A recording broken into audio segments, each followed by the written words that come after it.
up, y'all? And welcome back to another episode of the What's Up, Brodey podcast. On this episode, we had one of the greatest grapplers on the world. Dominic Mejia. Definitely one of the best submission hunters. He just came off a great trials run where he got second place. We talk about the finals and the controversy. We talk about some other things regarding ADCC and the rules and inconsistencies. And so we talked through all that. And then we just talked about how he got into jiu-jitsu. Dude got his black belt at 19. He's been training jiu-jitsu coming up on 20 years, and he's about to turn 23. So it's pretty crazy. I mean, the kid is super good. He blows me away with like his professionalism. He carries himself well. He's a bright future for the sport. I mean, he, as of right now, when recording, we didn't know this, but as of today, while filming this intro, he did get the nod, and he is going to the ADCC World Championship. So congrats, Dominic. You deserve it, man. You're definitely going to be the one who goes in there and gets to give Dorian a run for his money and the rest of that bracket. And so it's going to be fun to watch. Rooting for you. And yeah, man, I just hope y'all enjoyed the episode. I had a lot of fun, so I hope you enjoyed as well. And nonetheless, we have shirts. Shirts are for sale. Smalls and mediums. We got lots of large and extra larges.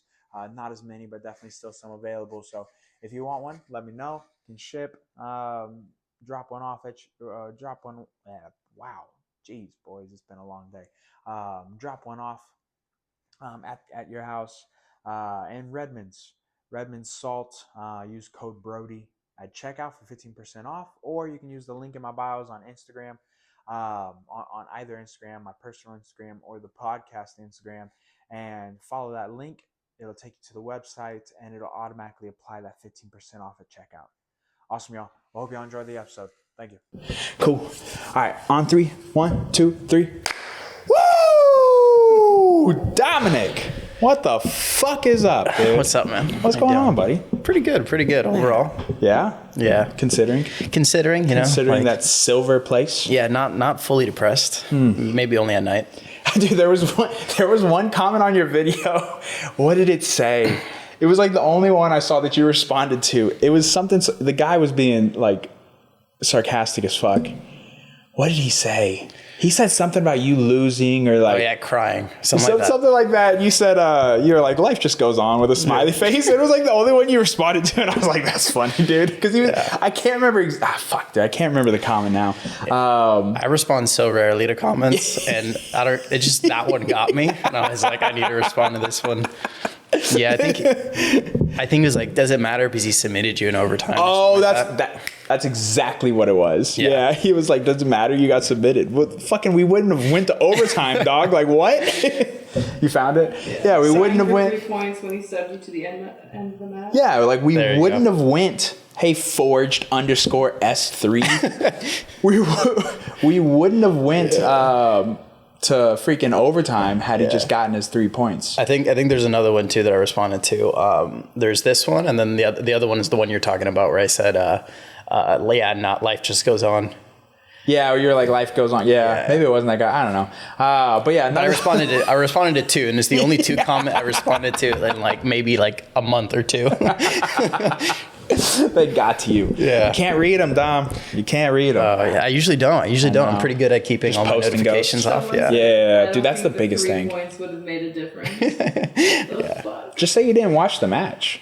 Yeah. It is crazy. And then to have BJJ in your name as well is pretty wild. Then say, like, I don't think the 3 points would have mattered, even though this was at the very end of regulation with 1 minute and 10 seconds left. There you go. You can see the time right there. Yeah, where you would have had 3 points and then nothing else happened. So there's actually 2 things. So let's jump into it. There's 2 things to talk about on this match. And so right now we're looking at the back take here. Mm-hmm. So walk us through. Can you start here we go. Yeah, so when I threw the hook in right here, I had the hooks in, and at this point I was like, okay, I'm pretty positive I'm pretty close to scoring. Now, under my assumption, the rules is that as long as my knee is level or below his shoulder when I lock my ankles here, I should be getting points. Now, when I talked to everyone after, I talked to Mo and a couple of the refs, the problem was not that his arm was trapped, it was more the position of my ankles. Now, ADCC is very specific with the rules, and half the rules are not even written down. So it's real tricky in like knowing what the actual rules are. What they told me was that my feet, when I lock right here, they're locked over Gianni's left hip. They're not locked along his center line. And because they're not locked along his center line, I don't get the points. And so this is iffy, right? Because there's a ton of scenarios where people do this previously and they do get points. There's people that have hooks way less than I do initially and they get points. And so it's iffy. And the hard thing about ADCC is that the American judges and the European judges ref so different, right? And they judge so different. If I had American judges for this, I almost positive I would have got the points, right? Because I know a lot of the American judges, I know how they rule, and the European judges are very, very different. And it's hard with ADCC because it's essentially two different rule sets, depending on who you have and who's reffing the match. Again, I think I should have got points. Even if you don't say right here, my ankle's locked, I shouldn't have got points. When the video refreshes, you see that I get the hooks initially, right? I get the initial hooks, and if you count it, it is about 4 seconds right here. You go 1, 2, 3, 4, 5, right? Even if I'm counting fast, like there's 3 seconds there where I have those hooks. So I think no matter what, whether we talk about this position or the other position, there's an argument for points. But it's tough, man. Like, it's tough to argue with ADCC judges because, again, half the rules are not even written. Like, it's so vague that when you try to argue with them, they essentially argue with you in circles. They argue. I've had so many situations where I'm trying to argue with them, and then like by the end, we're both confused. You're like, what the fuck are we even talking about? Yeah. Not to mention, after you smother him and cover his face, he moves your ankles to his belly. Yeah. To his center line. I told them this too, and they're like, yeah, but it was his initiation. What does that fucking matter? We're like, not only, okay, I mean, there's only what, maybe 1 or 2 more dominant positions in all of jiu-jitsu. Yeah. Now, like, had you belly downed him, right here, that would be the other one, and then maybe double underhook mount, maybe. But like, you have his fucking arm trapped. You have a picture perfect back position. He's in your lap. You're angled. Your head is on the bottom side. You have his hand trapped. With the other, like, you are in a picture, like if you were to teach like a perfect back position, you're in it. Yeah. Yeah. I was in the match. I was so positive I had the points because the biggest thing, like the judges will tell you in like rules. You can take it down, Taylor. The biggest thing they'll tell you in kind of rules meetings for ADCC is control is everything, right? Like if you're going to get points for anything, it's control. And I was so positive because I had so much control over him that it was going to be points no matter what. Like you'll see when we get up after the little period, if you watch the match, I look up towards the scoreboard and I was so confident I had the points. I thought the scoreboard was wrong. Yeah. Like I was like, oh, it's delayed. And then when they stand us up to do overtime, I was like, there's no way, bro. There's no way I didn't get those points. But it's crazy. Yeah. It's crazy, dude. And I mean, it's not that. And Gianni's no scrub, right? Gianni's been around for a long time. It would have been a huge win for you. Like that's, Gianni's what, 34? Yeah, he's competing for a long time, dude. And he does so many different competitions. He has one coming up with Reese. Mm-hmm. Reese is going to get your lick back. Yeah, hopefully. He said Gianni's really good at defending heel hooks and outside ashi, and then Reese is probably the best person in outside ashi in the world. So it's like it's going to be an interesting matchup for sure. It's going to be fun. Before we get into the main character, because there's some stuff to talk about that, but there was another situation in your match as well, where they had sent a video rules meeting that said if you take someone down and disengage, the person on bottom, if they don't get up, gets a -1 point. Yes. That clearly happens in your match. So this is probably the greatest argument for me to winning, because the back take, you could argue in circles about it. This was specifically in the rules video that in the finals, in the no points period, if you took someone down and then disengaged and they purposely stayed on the floor with no connection, after 3 seconds it'd be a -1 point, right? Essentially the reason they put in the video is that to avoid people purposely that just pulling guard, purposely getting taken down. Now, in the video, it is shown with a foot sweep. You foot sweep, they stay on the floor, 1, 2, 3, it's a negative. In my match with Gianni, I believe about in the first minute or 2 minutes, I hit a foot sweep. It's almost the exact same foot sweep. Instead of inside, I go outside, right? But it's almost the exact same scenario. I back away for the 5 seconds, and I expect my negative. Now, they don't give me the negative. And after I talked to Mo, I'm like, hey, what happened to the negative? And then, it's one of those things where, like I said, we kind of argue in circles, and we all get confused. We're all like not really sure anymore.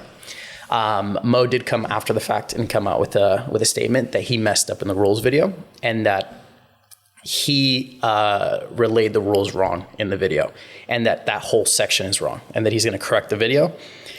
And so it wouldn't have been a negative because technically he made the rules video wrong, right? And then, there's a whole argument there of like, well, should we be following whatever's written or in the video, or should we be following whatever the intention of whoever, thought of this rule set is? You have to honor it. It's like That's what I think. It's like going to Best Buy. This actually happened to me. I went to Best Buy one time. There was an espresso machine. The price tag under it was like $300. It's a $600 espresso machine, but the price tag was clearly incorrect, but the wording on it lined up. It was in the exact same position. I took the picture of it. Best Buy had to honor it. That's a $300 loss for them. Yeah. That's the same thing here. Like, yes, he put out the video, he owned it, etc. Cool. But you have to honor it in that moment because the video came out before trials, right? Specifically for West Coast. Yeah, it came out a month before trials. He sent it to all of us. He DM'd me, sent me the video. He's like, "This is the new rules. Watch this. This is what you need to study." And I studied it, and I did it. I did exactly. And I talked to many refs. I planned on exactly what was in the rules video, and it really sucks to be shown something and be told this is the rules. This is what you need to study by the organizer himself. And then, do it and then be told, yeah, sorry that we messed up. You know what I mean? I'm a big fan of F1, and this is like a really common thing in F1 where like they go to the rules and they're like, hey, like, I know this wasn't intended, but this is the loophole, right? Like you could read these rules and, what we're doing is technically illegal, right? Or, they look at another team, they're like, well, this is technically illegal, right? And there's this kind of argument back and forth.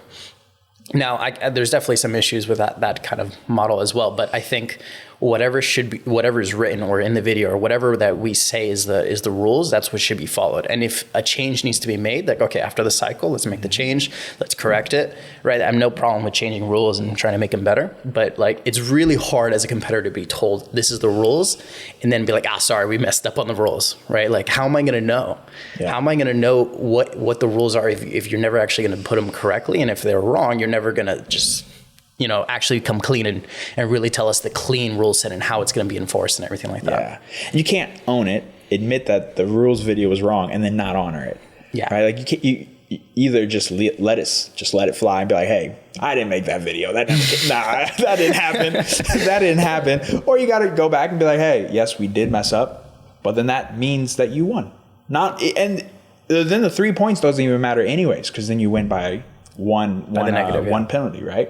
And so, yeah, dude, it was, I was watching it. If I was already agitated anyways, because I think it was 77 and 88, the finals, 10 minutes of hand fighting. And it's like, okay, I get it. ADCC likes to promote the wrestling side of things. They like to push that action, the control, top pressure. That's what is in the criteria for winning the match, right?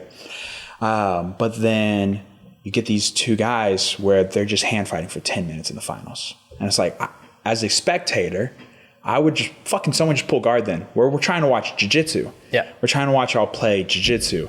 Like, yes, wrestling is a part of jiu-jitsu, but 10 minutes of hand fighting. Because I feel like Who's Number One runs into this issue sometimes as well with their 15-minute matches. I think they have a good rule set. I think their matches are fun to watch, but you do run into these issues where these longer matches, you get guys who are maybe a little bit more intimidated or a little bit more hesitant to then take a shot because it could be terrible. If the guy sprawls, you could end up in a really bad spot really quickly. But, it's like, I guess, how do you feel about this? Like, there's like this fine line between having this aggression and having this forward pressure and wanting people to watch stand up and people wanting to watch stand up. But then it gets to the point where it's like, all right, we're 5 minutes in. Now what? Yeah, I think wrestling runs into this issue as well. And I think I'm a huge proponent of what freestyle does, in the sense that they have a shot clock, right? Where they put people in a shot clock and they force them to go forward. The issue with so much of jiu-jitsu wrestling is that there's no penalty for going backwards in most cases, right? So it makes a lot of standard wrestling and what you see in regular wrestling very difficult, right? It's surprisingly hard to take someone down who's just backpedaling the entire time. Yeah. Right. So I'm a big proponent of a shot clock. I think the bowl, like the bowl, or like the pit or whatever, helps quite a bit because there's a boundary. But out of everything that I'm a proponent for is a shot clock.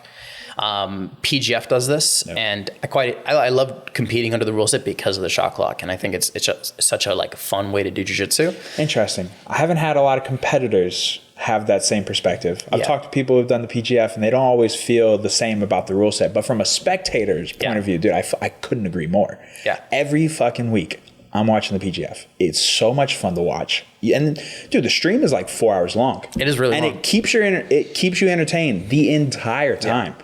They do a fucking great job.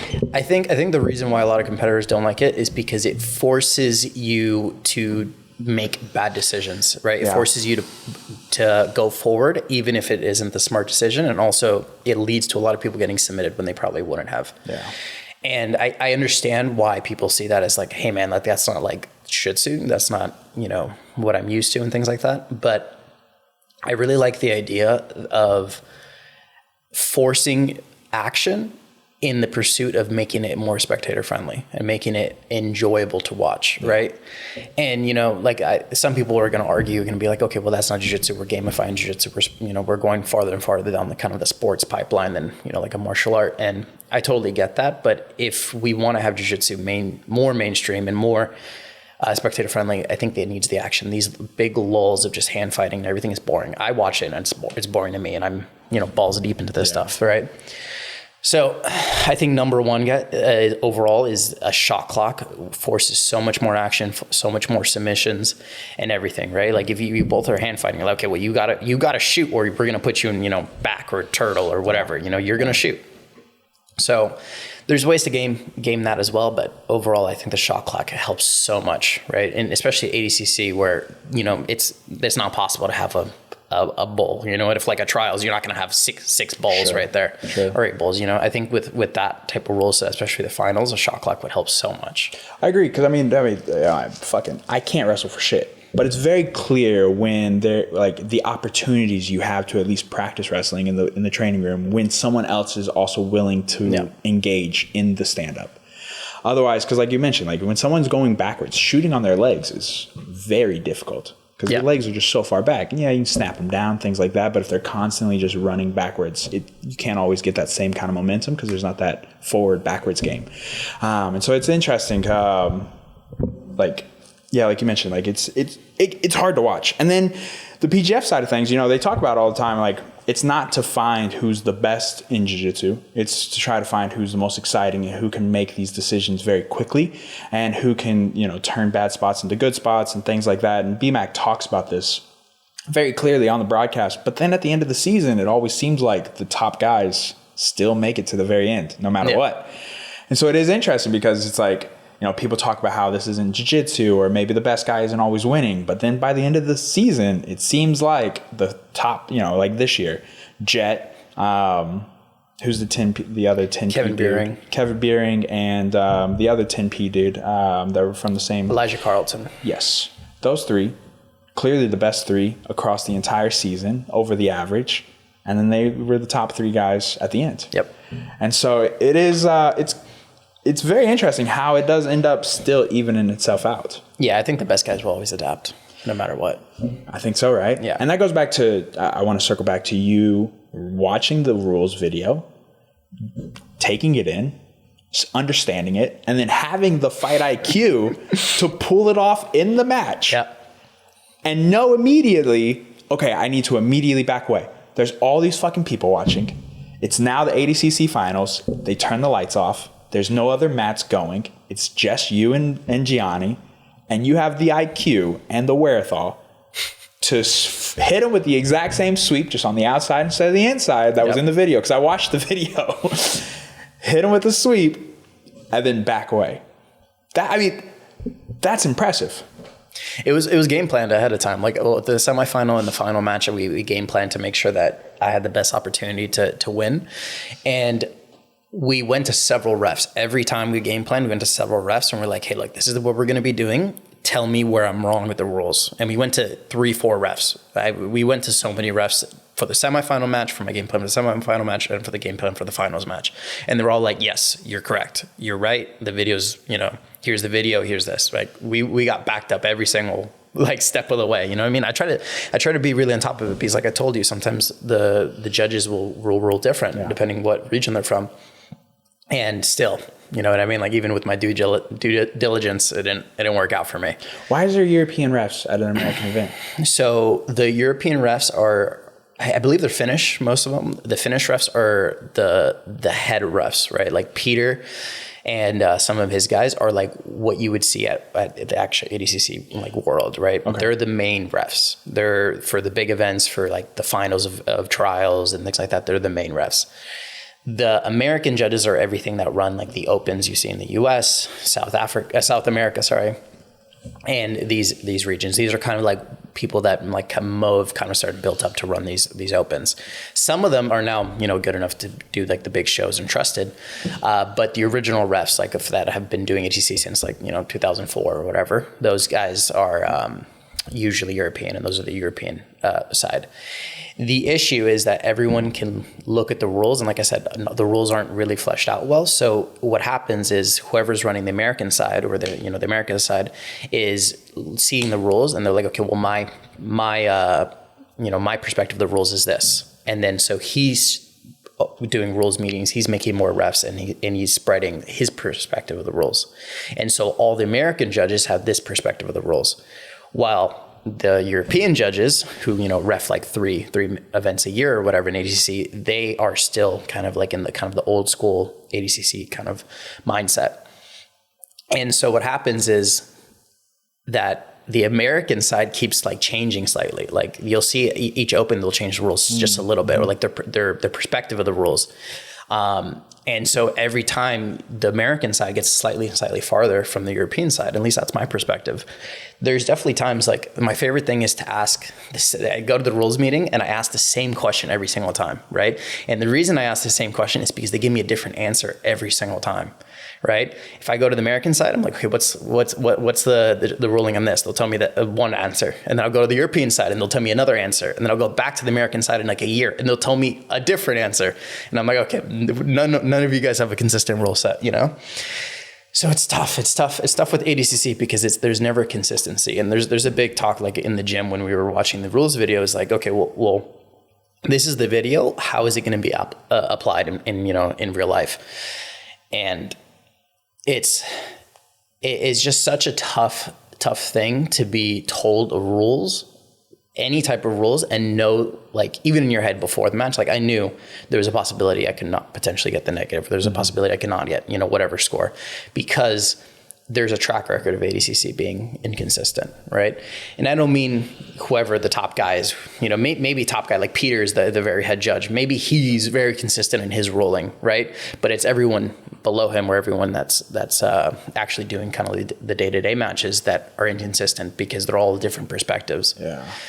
So it's such a weird rule set to compete in, to be honest. Yeah, it's like, how does it end up being so subjective, right? Like, ADCC is one of the oldest running tournaments, oldest running jiu-jitsu, competitions. And so, like, how do we get to this point where it's so inconsistent?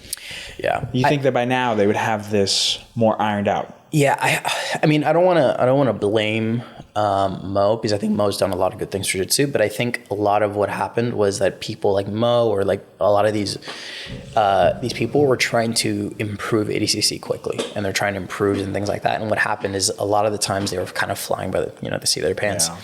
And so they would make rule changes and then be like, okay, well, this is going to be the improvement. And a lot of it was improvement. Like there's certain things that are banned now that were like pretty harmful, man. Like, spiking used to be allowed in certain positions, and, Mo banned that, and that's awesome. Like I don't want anyone to be spiked.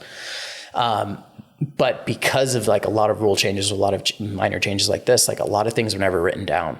Right. And there's people that, I would assume know like the exact rule set, like Peter or things like that. But a lot of it was never written down, and it was all like word of mouth. And, you know, it's like playing telephone. You tell 4 different people a different thing, you know, over time, it just morphs.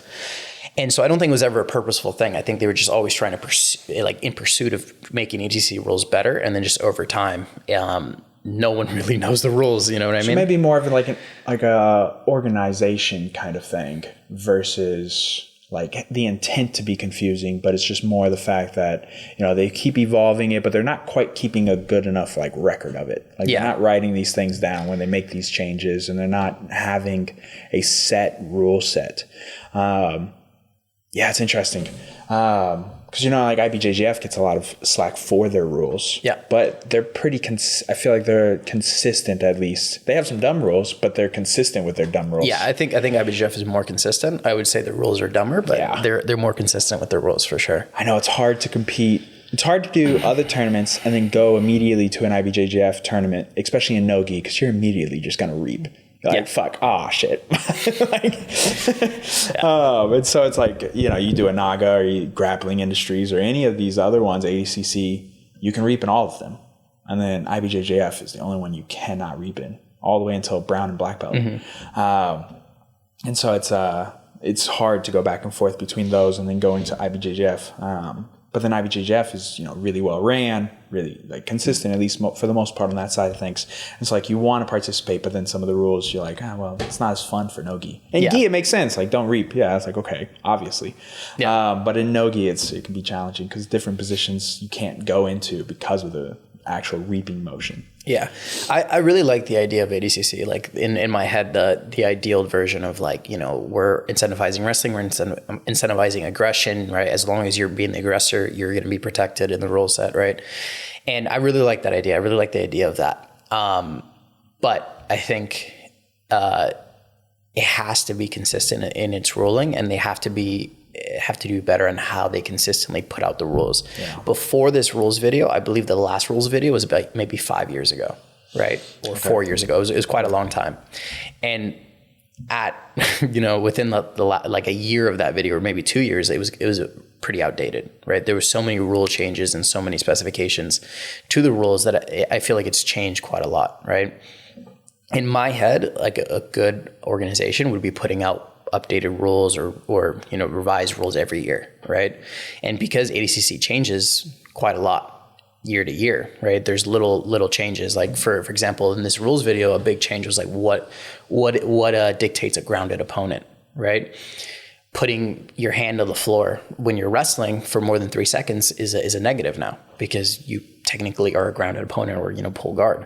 So there's changes like that, and I'm glad they made sure that, you know, that change was in the rules video. But there's been changes, like, you know, small changes like that, like maybe not particularly like if you read the rule book where it's like it says one thing, and, you know, it might still be kind of right, but there's different interpretations over time that they've changed the rules. And now it's not really correct, right? And I would honestly love for ADCC to be consistent in like putting out rules, whether it's a rule book or whether it's a video or whatever, and it being correct and being able to refer to it and be like, hey, look, this call was wrong. Like in the rule book, it says this, right? And you'll be like, and then you can actually argue it, right? Yeah. It's just crazy to send a video a month before West Coast Trials, which is arguably one of the largest and hardest and most important tournament that y'all do.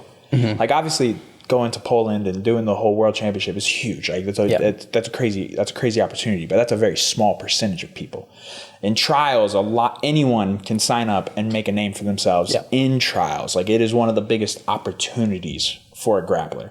And then to put a video out, like, did you not rewatch it? Yeah. Like, is there no quality control? Like, how does this video go from creation to edited to sent? So there had to have been eyes on it multiple times. Yep. And so it's almost like, you know, and then it starts to feel like, you know, you start to put on your jiu-jitsu tinfoil hat. It's like almost like you realized you fucked up. And now in order to try to not to have to reverse the decision and take away from Gianni, who's been in the game for a long time, big name, everybody loves him. It's obviously good for the sport for him to go to the championship, publicity-wise, etc., right? But now instead of having to reverse it or reversing it, you're like, well, we just fucked up the rules meeting. Let me just put out a statement saying, hey, we fucked up that video. I should have double checked it. Yeah. But now I don't have to reverse the decision. Yeah. Yeah, it's tough. It's tough what the correct like course is from there. Like I remember at the big show, there was a match I believe with Dante. I don't remember who he was fighting, but I believe that someone was supposed to have 2 points, and they didn't give him the points until like it was maybe like the 4 minutes left, and he got a takedown or a sweep or whatever, and he was supposed to get points, and they didn't give it to him until maybe like the last 10 seconds of the match. And then it's like, okay, well, you didn't know. How am I supposed to fight the 2 points if I have no idea there's points, right? Yeah. So it's tough. Like I don't, if I'm looking at it from a third person perspective, like if it wasn't me involved, I would be like, you know what, just give it to Gianni, because it'd be such a bad look to like not give me the negative, and then like the moment the match ends, like, oh, never mind, he has a negative, like he lost. You know what I mean? Because then Gianni had no recourse, right? He had no ability to fight back with that negative, right? If you know you're down, you're going to fight a completely different fight than if you know you're, equal or up. For sure. Yeah, I don't think, and I don't know what the right answer is, right? Obviously, it's just a big decision, and just watching it as a spectator, being like, what the fuck? Yeah. And it's, look, Mo, if you're watching, or if you ever see this, give Dom an invite. Dominic is the best opportunity at 66 for Dorian to not just go through the entire fucking division. Dominic is the best matchup. If you want the most exciting match, it is that match. Put them on the opposite sides of the bracket. Let them meet in the finals. That is the fucking match. That is the match we all want to see. We saw it at East Coast. We want to see it again. They train together all the time. Dude, y'all two are fucking crazy to watch, just like y'all's matches. But to watch y'all go against each other was nuts. Yeah, it's like too bad out of Two fucking little Tasmanian devils trying to absolutely murder each other. Yeah.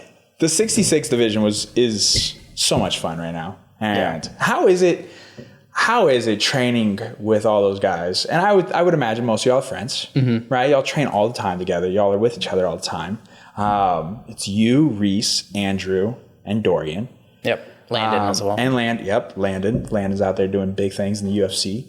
Congrats, Landon. He got a new match coming up. Keith Krikorian. Yeah, Keith. Oh yeah, that's right. That's gonna be a fun one. Yeah, that's gonna be a good one. That's a good match for Landon. That's a big name. It's gonna be a good one for sure. Yeah, that's a good. Hell yeah, dude. So you have all of y'all in the same gym, but then you have to go out there and try to kill each other. Yeah. How do you? Is it any different? Like, do you think of it any differently? Are you pulling your punches differently? Like, how is that when you get out there? It's tough because most times we're pretty good friends. Like we hang out outside the gym all the time. We get dinner and, we do all those things. And then, like when you're going to, like a competition's coming up and like me and Reese have to face each other, then it's like, we're like, we're not as good friends for a little bit. And it's not that we're not cool with each other. It's just that we're both looking for the same goal. And we both know that the more we're training with each other, the more we're getting attached. There's gamesmanships back and forth. It's like, okay, well, like, let me try this. Let me see. Okay, well, I won't be able to do that in the match, or you know what I mean? There's always kind of like a back and forth. So there's a little bit of a tension there, depending. I also think it depends too, because there's like a certain pressure with people who like you're going back and forth with. Like with me, Reese, it's a little different because we fought so many times. I know Reese, Reese has beat me. I've beat Reese. I know neither one of us want to lose again. Like we're like, we need to win the next one. You know what I mean? And that's a little different with like me and Andrew, right? Andrew's my roommate, and like we're a little bit of a different relationship, right? I almost see him as my brother. Like, me and him, like if we fought, I'd be like, if he won, I'd be like, oh yes, Andrew, you know what I mean? Go do your thing. Or, the other way around. But with Reese, it's like a little more competitive because we're not like that exact same relationship. It's more like competitive friends. Yeah. So it's hard. It's hard to balance. Each one's, different, and you have to see it differently. Overall, fighting a teammate's always harder than fighting, like a regular person. They're always gonna see faults in your game, and you're gonna see faults in their game. And, it's like almost like, how do I cover up my faults or like force him into where he's bad? And you're doing that in every match, but it's so much different when they have like so much experience with your game. yeah, they know exactly what it is that you're thinking, what you're gonna do. Y'all roll each other all the time. It's not like y'all can sit there and just never play each other's A game or like ever show each other your A game. Like you have to roll your A game in the gym, somebody your size at your level, and so you have to make sure it works. And so it's not like you get to hide it from them. So when you go out on the mat, like the mats, you know exactly what to expect, right? 100%. And I can imagine, you know, from your perspective, or like even vice versa, you know, Andrew always talks about how bad you fuck him up in training, and I think it's funny. Because I mean, dude, I can only imagine, right? Like Andrew's, he's trying to make his way up. He's trying to get his name out there. He's got you and Dorian and Reese just always trying to kill him every fucking practice, dude. Yeah. And like I can imagine, you know, especially having that competition with Reese, or like having that more competitive spirit with Reese, going out there and being like, fuck, dude, Reese is very good at breaking people's legs. Like, got to make sure he doesn't break my leg. Yeah. And then having him being like, fuck, I really don't want to break Dominic's leg. Yeah. No, there's definitely a back and forth. I was joking with him because he was like, after ADCC, he's like, man, you know, like I was more nervous potentially fighting you than anything else. I was like, oh yeah, me too, man. Like I was like the one match I was not looking forward to. And we were just talking. I was like, you know, like I really thought if we were going to fight, you were going to try to Kani Wasami me. That's what I thought from Reese, right? Because I was like, I know he wants to get onto my legs. Like he's going to try to Kani Wasami me. I was like, but what if I Kani Wasami him first? And so in my head, I'm like, yeah, I'm just going to Kani Wasami him first if he gets close. And so there's just like these funny games that you're playing in your head of like how do I beat him, you know, throw him off. Yeah. And we were just laughing, you know, because we're all like trying to think of games, how to beat each other and everything like that. And, you know, like to get with a tournament like trials, is like you want to get through as easy as possible, right? Like because so many matches, it could be 8 matches. So you're trying to get there as like cleanly as possible. I'm like, how do I get him out of here as quick as possible? You know what I mean? It makes sense. And then I can imagine too, there's how do you, like there has to be a little bit of a fine balance between trying not to look forward to that or like ahead to that match. But y'all knew y'all were on a collision course, right? Yeah. Andrew was on the other side of the bracket, and Dorian was out, and so it was just y'all two. Mm-hmm. And so you knew that you were y'all were on the same side of the bracket, and you knew that y'all were heading towards each other. How do you not get ahead of yourself? Like not allow that, knowing like, damn, I'm gonna have to, not only a teammate, but also a guy who's really, really good, who, you know, has beaten you before as well. And then there's so many layers to it. So how do you make sure that you're staying in the moment, like present with the match that's upcoming? Yeah, part of his experience, because I feel like previously I've done that, like especially when I was younger, like 16, 17, I would like get ahead of myself, like, oh, I'm going to fight this big guy. And you know what I mean? And then you lose the match before because you're like so focused on whatever's next. So part of his experience, but a lot of it is, I'm in a part of my career where I'm not, you know, a veteran or anything, but I'm kind of like in the middle where like, I know what I'm doing and I'm comfortable in what I'm doing. But I'm not the kind of the young gun, like guy that's coming up like a James Ortiz, right? Who's like, you know, he had a war. I was watching some of his wars, you know, I'm not at that stage of my career anymore. And I know the hunger of those guys, and I'm still close enough where I remember like how hungry, like, you know, like when I couldn't, you know, I wasn't sure if I could afford a meal, you know what I mean? And I know the hunger of those guys. And part of that is like, I know that anyone in the West Coast trials could just go off. Mm-hmm. Right.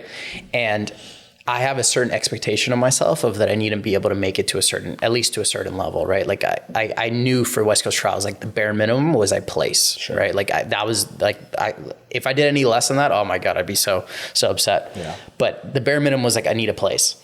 And I know that there's tons of people that are dangerous along the way. Right. So the most nervous I was the whole weekend was the first day.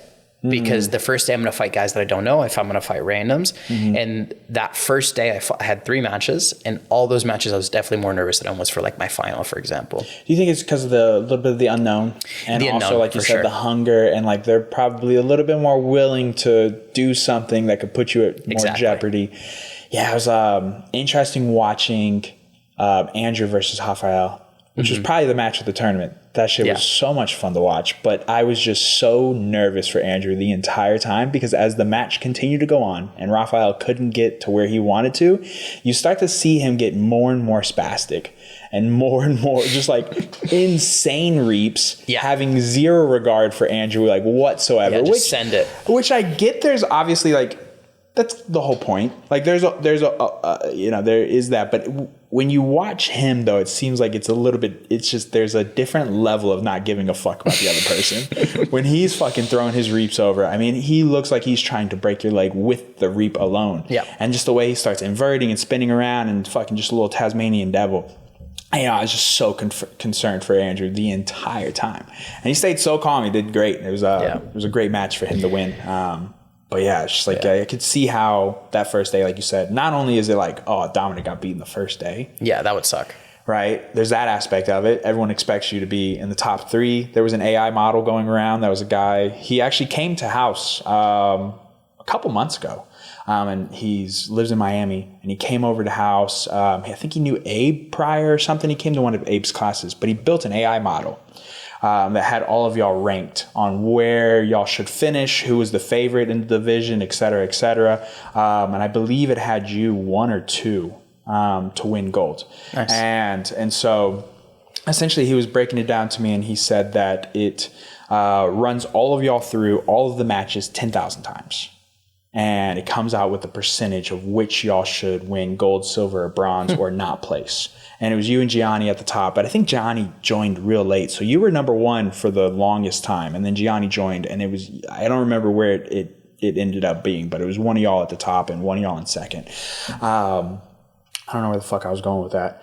But nonetheless, yeah. So there was, you losing on the first day. Yeah. So there's that aspect of it. Like, fuck, dude, Dominic can't lose on the first day, right? The expectation almost. Yeah, there's a little bit of a pressure you almost put on yourself a little bit, like you have to make it through.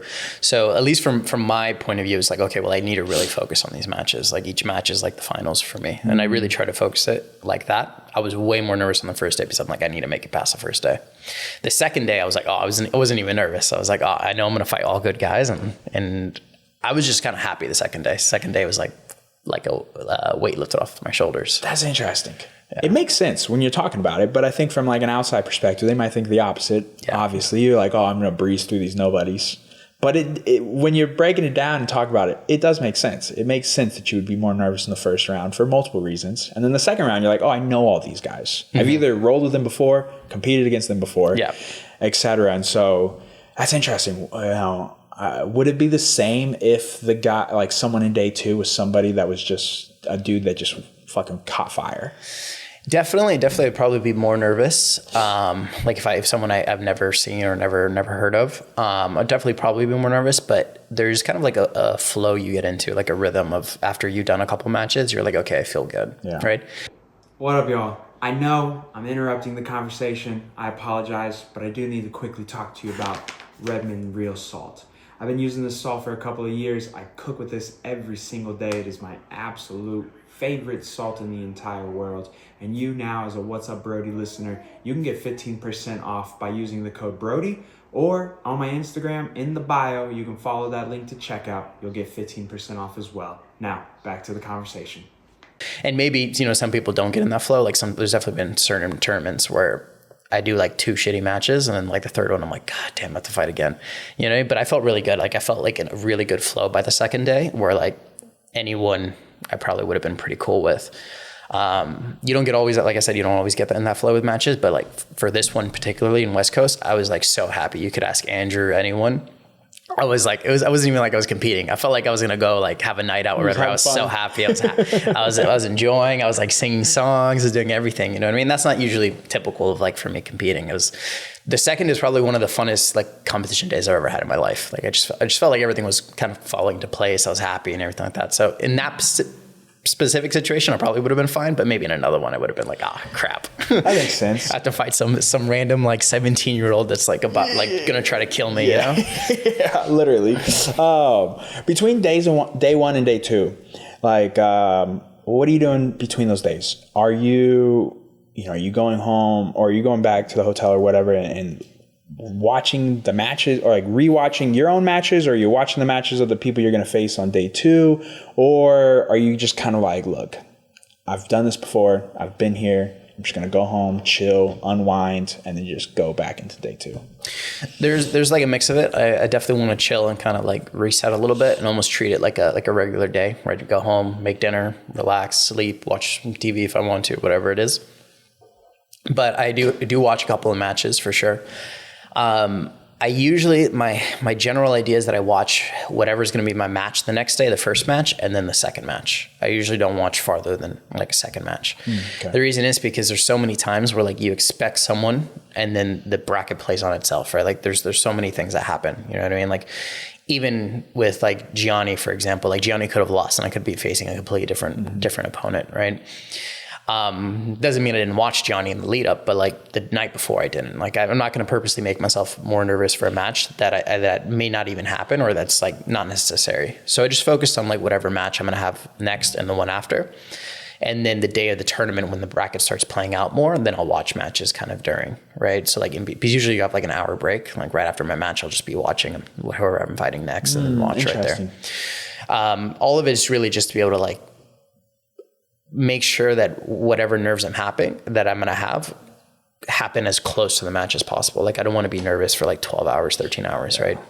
Yeah. And I'm pretty good at avoiding nerves now. Like it used to be where the night before a tournament or whatever, I really struggle to sleep. Like I have a really hard time. Now I sleep no problem. Like I'll have to make sure I have my alarms up so I actually don't oversleep, you know? Still sleep through. So yeah, I as much as I can, I treat it like a regular day and try to like do a regular routine and everything like that. And limit as much as I can, the anxiety and, you know, like forcing myself to think about jiu-jitsu. Yeah. When you're watching those matches, like during the tournament, right, and you're trying to keep up with it and you're trying to see, okay, what is it that you're looking for? Like, obviously you don't have time to go frame by frame and break this all down. So what are some of the things that you're looking for? You usually can notice things pretty quick. Like there was one kid I fought from Wagner Rocha school who had like a pretty good half guard, and I watched his match right before he was going to fight me, and he was getting beat up the whole time. Actually, he was getting like he got his back taken, he got all this, and then once the points started, he got like a good deep half, swept, and then I think he took the back or got on top. And throughout the whole match, I kept seeing him kind of look for that deep half and look for that deep half, and then so something like that, I was like, oh, okay, you really like deep half. So when I fought him, I was like, okay, you're not getting deep half. Right? I'm going to completely avoid that. Most of the time, I'm just looking for like, okay, what's their best position? What are they consistently looking for? And then what are they getting caught in? Right? Those are like usually the three things I'm looking for. The biggest thing for me is like, what are they good at? Right? If they keep looking for a guillotine, I'm like, okay, well, I got to watch out for a guillotine. If they keep looking for like the deep half, for example, then I'm going to avoid that deep half. Right? And I feel like I have so much knowledge at this point in jiu-jitsu where like I feel pretty comfortable fighting just about any style. Yeah. So I feel pretty moldable. Like, okay, I have to avoid half guard, then outside passing, right? If I have to avoid, what is Del Heave or whatever, then I'm going to, do whatever I need to do. Yeah. How'd you feel about the Dieter Varela controversy? So I haven't seen the match. I haven't watched the full match. I've only watched kind of like the results and people kind of arguing online. I don't know. I couldn't tell you exactly who won or who what. I've heard certain people watch it and go on one side, certain people go on the other side. ADCC is all about initiations when it comes to like the decisions. So whoever is initiating. Now, this is where it comes into subjectivity with ADCC is that everyone has a different understanding of what initiation is, right? I've been told in certain matches that initiation isn't until you cause the person to make a defensive reaction. So like if you sweep someone, you drop them to your butt, some refs will say that's an initiation, and some refs would be like, okay, it's not an initiation until you try to get up and the person stops you from getting up on top. That's not quite what initiation means. That's what I'm saying. So there's subjectivity to everything. Yeah. And we can argue back and forth, and you could argue with these refs like all you want, but you know what I mean? Like you're never gonna win. So there's so many like different things, and who's the ref and who's the judging and everything like that could dictate so much, because from my understanding, it was that Varela was on top the whole time, and that Dieter was just playing guard, right? And maybe you could have had a ref that was like, okay, well, every time Dieter tries to sweep, that's an initiation. Or he tries to go for the armbar, it's an initiation. Even if it isn't a deep one, it's an initiation, right? Or you could have had a ref who was like, okay, well, he has to cause a big reaction to get the initiation, right? And then in that situation, maybe Varela would have won, right? Or, if we're going, the previous example, Dieter, was the correct person to win. Again, I didn't watch the match, so I couldn't tell you. That's fair. But like I said, it's so subjective that it's hard to argue. It's interesting because I was talking to some folks yesterday who know the refs personally, and they were saying that across the board, it was unanimous. It was unanimous. I know this for sure. It was unanimous. And I didn't see the match either. I just saw everybody going off online, and yeah, I just thought that was interesting yesterday. When I learned that, I was like, unanimous. Like, everyone felt the same. And they all said, yeah, like, Dieter won. And I'm like, damn. All right. Well, then that's how, I mean, they all felt the same way. You can't, it's kind of hard to argue that. But but I think, to their point, I think a lot of people, when they think of ADCC rules, they think of them talking about how dominant top position is. It's the whole point of like not pulling guard, enforcing the wrestling, etc. And then the person on top who seems to be trying to do the passing, etc., then doesn't get the nod. But then to your point, if the bottom player is the one making the 2-on-1 grips, they're actually trying to initiate. They're either trying to go shin on shin, or they're trying to wrestle up. They're trying to do these things. Then it makes sense from that perspective. But I think a lot of people immediately think, oh, if the top person's constantly trying to pass and the bottom person's not really doing anything, which there's a lot of people were upset about like the Cade Rotolo and Levi Jones-Leary fight. Which, I mean, dude, I think that's jiu-jitsu. Like, Cade's like constantly trying to tell him to get up, but there's this fine line, man. Like, there is sometimes where wrestling's super exciting to watch. And then when you get these 10-minute snooze fights, like these 10-minute hand fights where nobody wants to commit, I'm like, this is not going to help the sport grow. And I think when you watch that Cade and Levi, even if you don't know what's going on, like, you can tell that what Levi is doing is extremely impressive. There's a reason why Cade wasn't going directly into Levi's guard. Right? And so, like, I guess, like, how do you balance that? What is your ideal rule set? Like, what is your perfect situation going from, like, do you think the bowl is the better idea or flat mat? Like, what is your dream? If you could build an organization, Dominic's organization, what does that look like? I've gone back and forth on this. Like we talked about earlier, I'm a big proponent of the shot clock, so that definitely be on there. I would agree. I think also, like, if we're talking about just super fights, like kind of like a UFC BJJ thing, the bowl or a pit is great. Like, I think it is like maybe not the easiest to sell an arena with it, but it looks really pretty on video, on streams. Like, I really enjoy it. So the two things, like, logistics, be damned. It would be a pit or a bowl. It would have a shot clock with a strong penalty. I know PGF does the turtle kind of position, or the referees. I don't know if that's the best penalty position, but it would have to be a strong penalty, right? What would you think would be another good one? Because to your point, they put them in that bottom referee position, and if the bottom person's faster, then they immediately get out of it. So what I think is so funny, and I've argued this with Heath, who does a PGF refereeing. The referee's position they do is harder than regular turtle to take the back from, right? They're already on their hands. Yeah, so and they're just pop up. You're forced to be low, right, on the back. It is quite hard to take the back on if you both get the equal getaway. I would, if you wanted to keep it like referees or turtle, I would have a much more like close to jiu-jitsu turtle position, right? So then you actually really are penalizing the person on bottom, right? That's my only critique for PGF and their penalty position is that you do see back takes, but a lot of time you see people just escape. Most right? of the time, yeah. And my argument is like, why are we doing this position that is even harder to take back from if it's supposed to be a penalty? Yeah, right. I agree. So I would at bare minimum, I would do like a regular turtle as the penalty position, or maybe you could argue other positions. I don't know how much of a penalty you want to do. Like, I don't think starting like in an arm bar, for example, is fair. But maybe on like the third or fourth shot clock. Yeah, progressively gets worse. Yeah. But that would be interesting. Yeah, a progressive shot turtle clock. Back arm bar. You just keep going. Yeah, that'd be rough. Shit, dude, you would.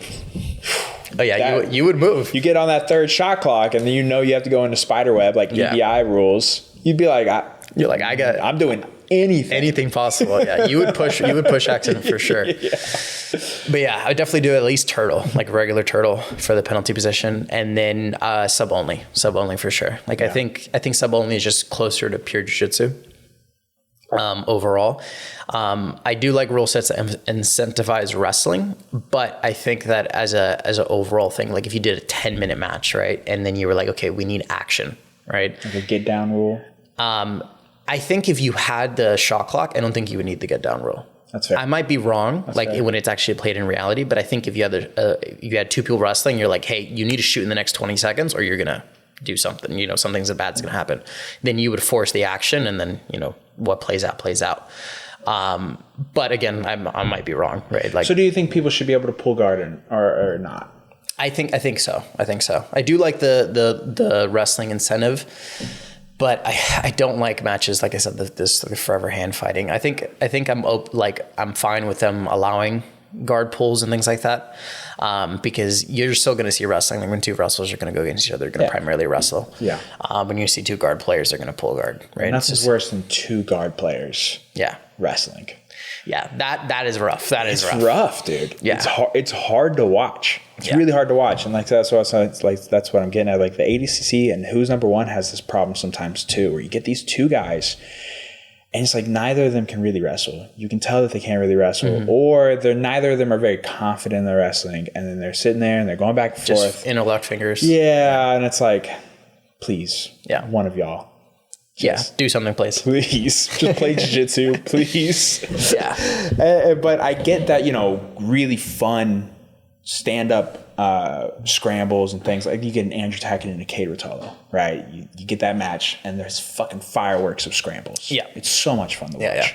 But I don't think you can expect that from every single match or every single player. Like I don't think that's realistic. I also, it's tough to say too, because I don't like rules around guard pulling. Like what you see with the UFC BJJ, they have to make connection. They have to either make connection. I think the rules is that you have to have an initial attack or something, right? Like if you guard pull, or you have to get taken down. And what happens is you have things like Mikey does, where he does the Karate Kid and then sits. And I think that's such a bad look. Like I think it's like if you just clip that and put it on social media, and I bet I've seen it before. It's like, oh my God, what are we doing, man? Just let him sit. Yeah. Just let him sit. Like, he's going to sit either way. Right. So that's why I'm I really like sub only, because I think it's more traditional jiu-jitsu. We put the shot clock, force him there. And then, there's no out of bounds piece of the pit. And then I would usually do 10 minutes, I would say. Like 10 minutes. You think 10 minutes match. Is a good? I think 10 minutes is enough where you can get jiu-jitsu in, and then it's not like people are pacing, right? I think when you start getting to 15, 20, people start pacing, and then it slows down the match. Yeah. I think 10 is enough where you can figure out when someone wins, and you're done. I've gone back and forth on the rounds. Like I think jiu-jitsu, if we want pure jiu-jitsu, we would have no rounds. I agree, man. We were talking about this yesterday watching the UFC fights. Something Joe Rogan talks about is what if it was just a 15-minute straight match? Yeah. Because it's same applies at UFC BJJ. It's if you're in bottom mount, but there's only a minute left, and there's only 30 seconds left, and it's only the first round. You have 2 more rounds to make up for it, or get a sub, or win the last 2 rounds, or whatever. There's not really a huge incentive to get out of that position. Yeah, you're just gonna stay elbows tight. You already know you lost a round. Yeah, you're just gonna sit here like this, and you're gonna wait it out, and then the next round starts back up on the feet. And if the person who's maybe in bottom mount, maybe they're the better wrestler, then there's even more of an incentive for them to just wait it out and just play super defensive. And that's when that's when the rounds get boring. Right. And I think that's same thing kind of in UFC, where maybe the guy's a better striker and he gets taken down and he's like, well, I'm just going to survive for the next 2 minutes, and then we have to start back up on the feet. And so if you can't take me down again, I'm just going to piece you up. And I think having that safety net, then it's just another way. People always take the easiest path out, right? It's just the path of least resistance. It's just human nature. It's inevitable. Everybody wants to win. They're trying to be competitive. They're trying to keep get their name out there, or they're trying to secure the check, or whatever the case may be. And so you're going to take that path, or the majority of folks are going to take that path of okay, I know I can just chill here. There's no incentive for me to get out. So I'd have to agree. I don't think that the rounds, I don't think they're terrible, but I don't think it's driving the sport either, though. Yeah. Yeah. And then with submission only rule sets, I wouldn't say hate, but I dislike having the EBI or having the golden score over time or things like that. Because again, you can game it. You can be like, okay, I'm going to get beat up for 10 minutes. I'm not going to do much. And then I'm going to go to the overtime. Yeah. The only time I've played around the idea of having let's say you do a 10-minute match, and then if the match is too close to judge, right? You feel the decision's too close, another 5 minutes. right? We're doing another 5 minutes. Let's go again, right? And then, hopefully you get more to judge off of. That way it isn't like, oh, we're going to do a very specific position that you might have just trained only, and you were boring the rest of the match, right? Do you think that the shot clock I think the PGF probably proves it, that it increases the submission rate. Oh, for sure. But then it also then that goes back to your point, like now we don't have to have a very like specific overtime because there's a much higher chance that it gets solved in that 10-minute period because y'all are so good at capitalizing on one mistake.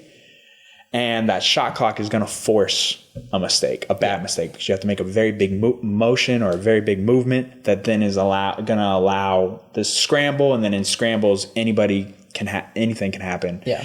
And so, yeah, okay. Yeah, I think there's also an argument for like if you get a certain amount of shot clock violations that you automatically lose if it goes to decision. Right? Like if you get 3 or 4 or 5, whatever the barrier is. Turtle. Yeah. On the back, arm bar, locked in rear naked choke, DQ'd. Yeah. No, because in my head it would be like, okay, you get 3 shot clock violations, right? Like you still survived, but you got the 3 shot clock violations. At the end of 10 minutes, you're losing, right? You were the passive one, right? Like you will never win the decision, right? And I think even like that especially would push action as well. Yeah. But again, like I would love to actually do this in practice just to see, right? It's all a hypothesis until it's like, you actually do it. And then you see like, I think it's the same thing with EBI. In the beginning, it was like, I feel like EBI was cool. You know what I mean? Like it was cool to see people fight to the death. And then now we have EBI.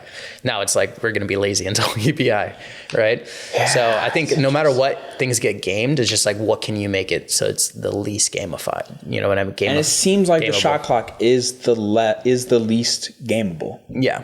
Right? Yeah. Like that's what it feels like, because it requires a huge movement. Like it's not just like, oh, I bucked, but the position didn't change. And you're still going to that bottom turtle or whatever. I also like that, they like when Jets in close guard, they put it on the top guy to make to work out of that position, because at least in Jets, at least for Jet in particular, he's someone who works from that close guard position. Yeah. And so it's cool that they're like, they notice, okay, like doesn't matter what, it's not like an automatic, like the top person the bottom person in close guard has to be the one to initiate. It's like, okay, it's going to be subjective, or it's going to be based on like what's actually happening. Yeah. That's the tough part in like a rule set like that, is that you have to really, I think you have to be very specific with what qualifies for the shot clock, right? Because then this is where we get into like the subjective thing of like, okay, well, was this worth a shot clock violation, or was this worth it? And I think that's a part of like going back to the conversation we had earlier about like a lot of athletes not liking, is that I think sometimes the shot clock's unfair, right? That it can be unfair. And my argument, like I've told a ton of people, is like the shot clock's unfair, but it's fun. Right. And I think sometimes that's a decent trade-off, right? That sometimes you will get shot clocks that are not to your favor. Right. Yeah. But if that forces a better product, then I'm okay with that. Like I'm okay as an athlete knowing that if we're going to push the sport further, that I might have to take a couple bad shots every once in a while. And then there's the skill gap of like, how do I make sure that I can be aggressive, but not get caught? Right. So no matter what, I think the cream will always rise to the top, right? Like if you have good guillotine defense and you have to take a crappy shot maybe once or twice a match, then you're ready for it, right? It's something that you game plan for. If you're not game planning for, you're going to hate it because you're going to get guillotined or you're going to get arm barred or whatever, right? But I think you can always, as an athlete, prepare for certain things like that. What was that run like on PGF? Dude, you came in 3 weeks late. Fucking got 4 kills in a row. Or 4 or 5 kills in a row. I think it was like 87% submission rate or something like that. It was nuts. Yeah. We were watching and we're just like, fucking animal. Dom is an animal. It was so fun to watch, dude. You come in 3 weeks late, you absolutely obliterate everyone. And then you're like 3rd on the leaderboard or something. Yeah, but the end of was 1st. It was fucking so much fun to watch. Yeah. What was that run like? It was cool. Like PGF is such a cool thing, like how they do it over weeks and things like that. I did get lucky, and the person I was replacing already fought all the hard guys, so I didn't have to fight like Jet. I didn't have to fight Landon. I have to fight Christos. Like I didn't have to fight any of my teammates or any good guys yet. Have you went against Jet? Have you been against Jet before? No. There was like a possibility we were going to go against each other one time, but that was when Jet was younger, and then Jet got bigger than me. Yeah. But yeah, it was really cool to just be able to go in and like compete. There's so many guys on PGF that I've known or like seen, but we're always kind of like missing each other. There was so many guys like Aunt Melina, I think it was Julian or Juan, I forget his name, but something with a J. One of those guys, and a lot of 10th Planet guys that I've just like barely missed, and it was cool to like compete with those, because there's a lot of guys that like you see, you're like, I think he's pretty good, but I've never like faced him. Like he's always lost right before he faces me, or whatever reason. So it's cool to face a lot of those guys, a lot, just like get more looks. I think there's also like a confidence that I got from PGF of like, oh, I can submit just about anyone. You know what I mean? Like I knew I was a submission hunter, but it's cool to see like in a rule set like that, where like I'm incentivized to submit, how much I can actually submit people. Overall, like I've so many good things to say about PGF. Again, is the rules unfair? Is the shot clock unfair? Yes, but I think it's fun, and I think it's good to watch, and I think it's a good product overall. We talked about earlier, dude, the stream is like 4 or 5 hours long, and I watch the whole goddamn thing. Yeah. I do not have the time. I always watch it too. There. I do not have the time to do that. Yeah. But I do it because it is it's so much fun to watch, man. And she watches pretty much the whole thing with me too. Like it's fun to watch. There's just no other way around it. Like it is what it is. Yeah. Like, and I get like, there is a subjectiveness to the shot clock, but there's always going to be a gray area. Yeah. There's always gray. It doesn't matter. It's a sport where people have different opinions on already. Some people like playing guard. Some people think top pressure is the only way to play, and if you play bottom, you're gay. Like there's already people with their strong opinions on certain positions. And so there's always going to be this somewhat gray area where one ref appreciates beautiful guard play, and then one guy is a wrestler heavy and they only appreciate top play. And so there's always going to be that, I feel like. I don't think there's a rule set that can eliminate that. But I'd have to agree. The shot clock is what eliminates the majority of things. When you were going on that submission run, did you find that due to the shot clock or just due to the rule set, people were making mistakes that maybe they wouldn't have made against you? And then you were just able to capitalize them on better because of that? It's a shorter time period. It's a 6-minute match. And the rule set. For sure. There's several situations where like I got a guard pass, I pinned someone, and I was like, oh, you're gonna have to move. Like you're gonna have to move, or you're gonna get the shot clock violation. And then because they explode or whatever, I go on to like a head and arm, or like a rear naked or whatever. And it definitely helped me submit for sure, like 100%. Especially if you know how to kind of force it, right? But, in PGF, if you force it, like if I pin someone inside control and they're not actively trying to escape, they're going to get the shot clock violation, and then they have to try to escape. And so that could be used, to your own benefit, and of course to their detriment potentially. So certain things like that, amazing for like just submission, to get tons of submission in the tournament. And by the end, I was like, game of playing it a little bit, I was like, pinning him, you know what I mean? Give me the clock so I can submit him easier, kind of baiting him into it. Yeah.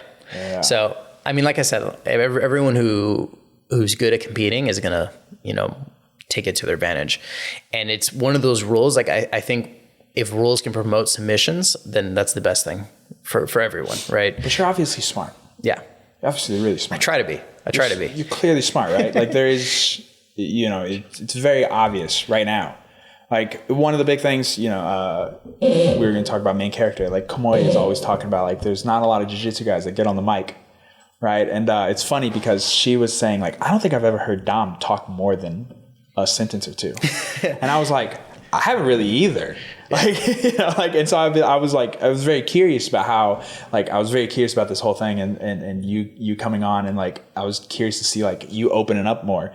But it's very clear that there's a lot of thought behind the things that you're doing. There's a very clear intention. I mean, dude, like again, to watch the rules video And I'm sure this has to do with the room that you're in where I'm sure y'all, like you said, I think you mentioned that you kind of watched that as a team. I'm sure Danaher definitely made sure y'all were studying, you understood the rules. But then the biggest thing is, dude, when the fucking lights go off, you're going for gold. You're going for a trip to Poland. If you lose, you don't get to go. If you win, you get to go. All the pressure's on. You're the last match of the day. To be able to then, again, still have the wherewithal to hit the foot sweep and be like, that's -1. Like in the moment, to be able to shut everything else off and be so present. Where does this come from? You were talking about earlier how you're not a veteran, you're not a young guy coming in, but you're 22. Yeah. So like where did this come from? No, I don't think I'm the smartest guy ever, but I think I'm very reflective. I think that like I'm the one skill set I have is like I think I'm very reflective, and like I'm able to look at myself and see where my faults are and kind of try to improve myself. I try to be as much as I can, and I think that helps me. It's helped me a lot just in life in general, not even in jiu-jitsu. My dad was always on me because he's like, you want to do jiu-jitsu, but like, he's like, I just want you to be like a doctor, engineer. He's like, you're wasting your mind. And I was like, I don't think I'm that smart, Dad. I was like, I really like jiu-jitsu, but I try to be analytical as much as I can with jiu-jitsu and like just my life in general and be reflective. And I've always kind of been reflective, like even as a kid, like my mom will always tell me that. She's like, yeah, you're always like an old guy in a little man's body. And I was like, oh, thank you. But I feel like I've always been a little reflective and things like that. And with jiu-jitsu, with anything, like every night I try to be like in the shower, I'll be like, okay, what did I do wrong? What did I do good today? And that could be jiu-jitsu. That could be, just like in life, like how to be a better boyfriend, how to be a better, son, how to be a better, whatever it is. But I try to be reflective as much as I can. And overall, like I think it's a skill set that you can develop over time. But it's a big thing that I've like really emphasized in my life. Like even when I was young, I remember I was like 15 or 16. I was like, I might not be the best, I might not be the most athletic, I might not be the smartest, but like I can just continue to work hard and like improve myself. And it's something that like I've over time tried to really focus on.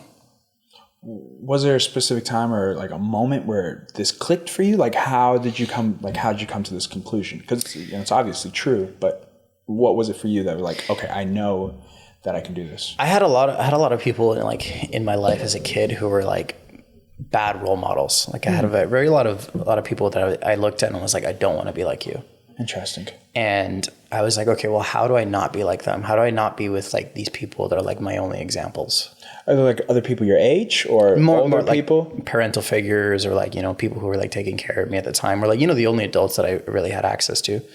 And there's a lot of people that I looked at and was like, okay, well, like I don't want to be like you. And I see some of your traits in me and I don't want to do that. Right. And there was a big kind of like, especially when I was like, getting into high school of like, I see these people in my life and, I don't want to fall into the same mistakes as them. And the only way I can avoid that is by looking at myself and correcting my own mistakes. And the closer and if I make those same mistakes, how do I look at myself and be honest to not do those again? And so as like in high school, it was a big part of like when I started focusing on that was like, how do I not fall into those same traps that I see, whether it's my parents or my grandparents or whatever, that I don't want to fall into those traps and become them, like God bless them, they're all helped me become who I am. But I think it was like a lot of the people I had in my life, I became who I am in spite of them, right? Like not so much that they were bad to me or anything like that, but I saw them and it was like, okay, that's what I don't want to do. That's what, like, maybe, there's some good parts of them, but I'll take that. But everything else, like I'm going to avoid like where they made mistakes and everything like that. I want to be my own person and take the best parts of everyone around me. Yeah, and I think people listen to that and sometimes they can take like a negative connotation, like you're taking a shot at these people, right? But in reality, what you said there at the end is that's the whole point of it. The whole point of it is like, okay, I'm going to take good qualities from people around me. I'm going to notice things that I don't like and things that I don't want to be a part of.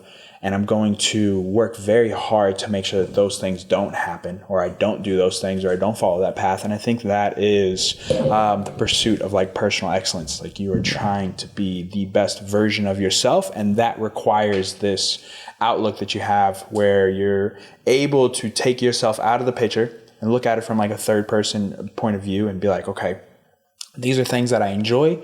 These are things that maybe I did today that I didn't like. And then pushing those further away and trying to go, closer and closer to the side that you do like. Is there something that you do on a daily basis to remind yourself of this? Is this just something that's pretty natural and within practice now because it's been so long? Or over now it's pretty easy for me to do it, but like in the beginning it was a lot. Like every night I would just think like in the shower or like when I'm going to sleep, I'd always be thinking, okay, like what did I do today? And in the beginning it started with jiu-jitsu. It was like, okay, I did this wrong. How do I correct that? Okay, well, I don't know how to solve this solution, so I'm going to watch a video tomorrow on how to solve that solution. And then over time, it was just like, it became more of like, like in my personal life, like, okay, like I've been with my girlfriend for 7 years now. So I've had her since high school. And so like with my girlfriend, I was like, okay, well, I what is it called? In a cage. Yeah. Yeah. She was trapped. Had her.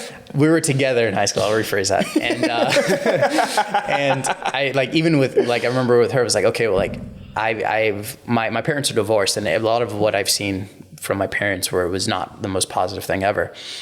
And so I was like, okay, well, like, if I ever got mad at her, I'd be like, okay, did I do that correctly? Right?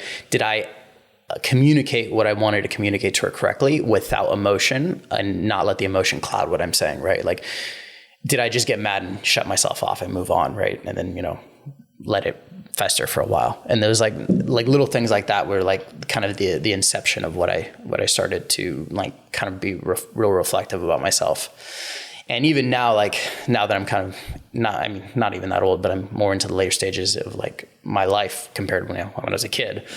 I'm like, okay, well, like how can I be like better around the house, like with my girlfriend, you know what I mean? Like, okay, like, I didn't clean the dishes today. Like that's my own laziness going in. Like how can I make sure that when she gets home, she's more comfortable, you know what I mean? And like, and the other way around is how do I communicate what's going to make me more comfortable when I get home. Right. And so there's a lot of like things that I try to reflect on that. And over time, it's just become like a habit of mine.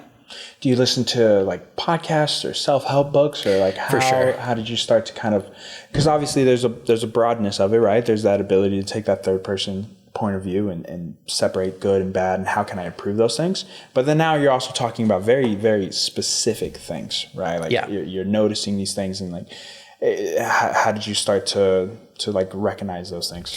Yeah, I've always been interested in just like listening to podcasts like during workouts or things like that. So I've always like listened to certain things, like maybe not directly like self-help books or things like that, but I've always listened to like I went through like a year-long period where I just was listening to like therapy podcasts and just looking at like myself, like, okay, why do I have this reaction to a certain thing, right?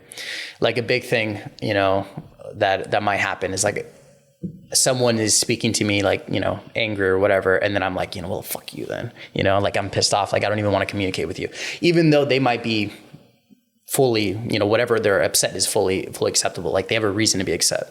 And I'm like, okay, why am I reacting in this way? Why am I doing things like that?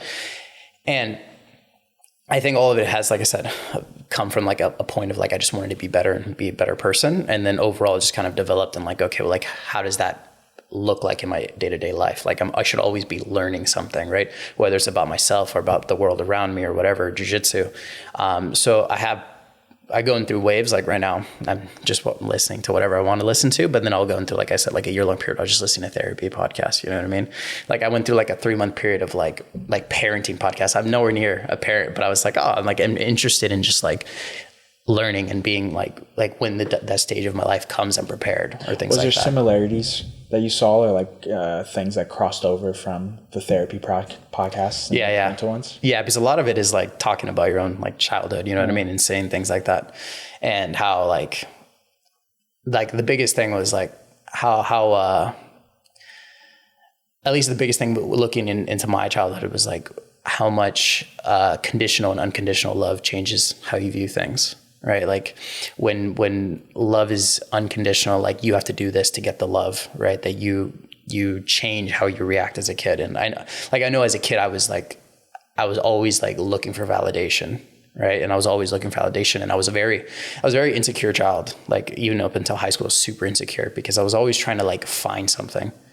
And I think as a kid, I made a lot of bad decisions because I was always trying to find something. And like, it took me a while to realize that like I always was trying to look for something. And jiu-jitsu was a big thing. I was trying to look for something. I was trying to look for like, oh, look, I'm good at this. I'm amazing at this. I can do this and whatever it is.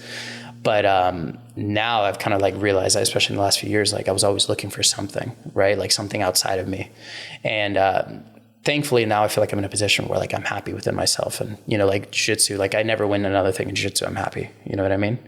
And so I think that took like a long time of like just like looking at myself and watching things and things like that. But now I can like 100% say like I'm happy with myself and happy like who I am. You know what I mean? Like I wake up and I'm like, you know, like I get the jiu-jitsu. It's not like I'm doing jiu-jitsu to be happy. It's I'm happy to do jiu-jitsu. You're grateful. Yeah, 100%. You have that gratitude. Yeah. You realize you're in such a fortunate position. Oh, 100%. Right? Even though obviously your body hurts. It's always tough. Right? You gotta it's hard to make money. Right? You're go to 2 sessions a day, privates, coaching the kids class. You're doing all these extra things, your Patreon, right? There's so many things that you have to do in order to continue to have that livelihood. But you're in such a fortunate position in the sense of like, it's your thing. Yeah, 100%. You're doing it. You're in complete control of it, right? There's not somebody who is, you know, telling you got to be up at this time or you can't leave until this time. It's like, it's your thing. I mean, you can make it into as big as you want. You can keep it here if that's what's satisfying, and you want to just stay here at this level, then you can do that. Yeah. Right. What got you into jiu-jitsu initially? My mom, before she met my dad, she dated a black belt in jiu-jitsu, which is pretty funny. And then so she ended up getting friends in jiu-jitsu who were like owned a school, and just because she kind of had friends in jiu-jitsu. So when she eventually had me, she was in like the process of figuring out her life. She had me not super young, but she had me around like 24, 23. She had me young enough where she was still trying to figure out and, you know, make money and things like that. So as I started aging up, she needed a place to put me, as in like a daycare. So when I would finish school or whatever, she would drop me off with some of her friends that owned a jiu-jitsu gym. So I would go to, you know, like a preschool or like a daycare during the day. And then like at 3 p.m. I would go to a jiu-jitsu gym. And now this gym was called Neutral Grounds. They still support me, which is awesome, right? They post all my stuff, awesome, which is great. So shout out to them. But I would basically stay there from like 3 till like 8 or whatever it was. So I would just do like all the kids class. I would do like jiu-jitsu, capoeira, kickboxing. Like I would do all kinds of stuff. I don't remember any of it now, but I do remember like they had like green mats, and I remember the green mats. That's about all I remember. Because I started at like 3. Yeah, so I started super young, and that's all I really remember. But I was there for quite a bit. And then we moved eventually. And when we moved, I took like 6 months off, maybe a year off, and the timeline's a little hazy, but it took about like 7, 8 off. And then I remember asking my mom, I was like, hey, I want to do jiu-jitsu again. Like I miss it. And then, so she put me back in the jiu-jitsu. And then I basically was, from then on, I never took a break. I was always doing some sort of combat sport. I was doing jiu-jitsu. And then a little bit, I took, during high school, I took a little break for wrestling, but I was always doing something. And then eventually came back to jiu-jitsu after high school. Been training for so long. Yeah. Got your black belt at 19. Yes. Got my black belt at 19. That was 16 years of jiu-jitsu. Yeah. For my black belt. It's nuts. Yeah. A long time. Nuts. 22 and have 18, 19 years of it would be of experience. It would be 20 years in October. That's crazy. Yeah. That's crazy. Yeah, it's a long time. It's almost literally is almost as long as you've been alive. Yeah. That is nuts. I mean, what was it that, just obviously you love it, but you're a kid. Shit gets, you get distracted, whatnot. Yeah. Like, what was it that just kept you going in it? Like, was it because you were seeing the progress, you realized you were good, or that you were good at it? What was it that just allowed you to keep going? I think there was definitely knowing that I was good at it helped me for sure. Right. I remember the very first competition I ever did as a kid, I got gold, right? Mm-hmm. Like that was great for me. I was like, oh, I can keep doing this. Right. Maybe if I won nothing, it would have been a little different, but I got gold and I was motivated to keep doing it. I also just enjoyed it because, I had friends and everything like that as a kid. Mm-hmm. But the biggest thing, and I don't really know what caused it, but I was always very hyperfixated on things as a kid. Even now, I'll get hyperfixated on something for a little bit and then, move on.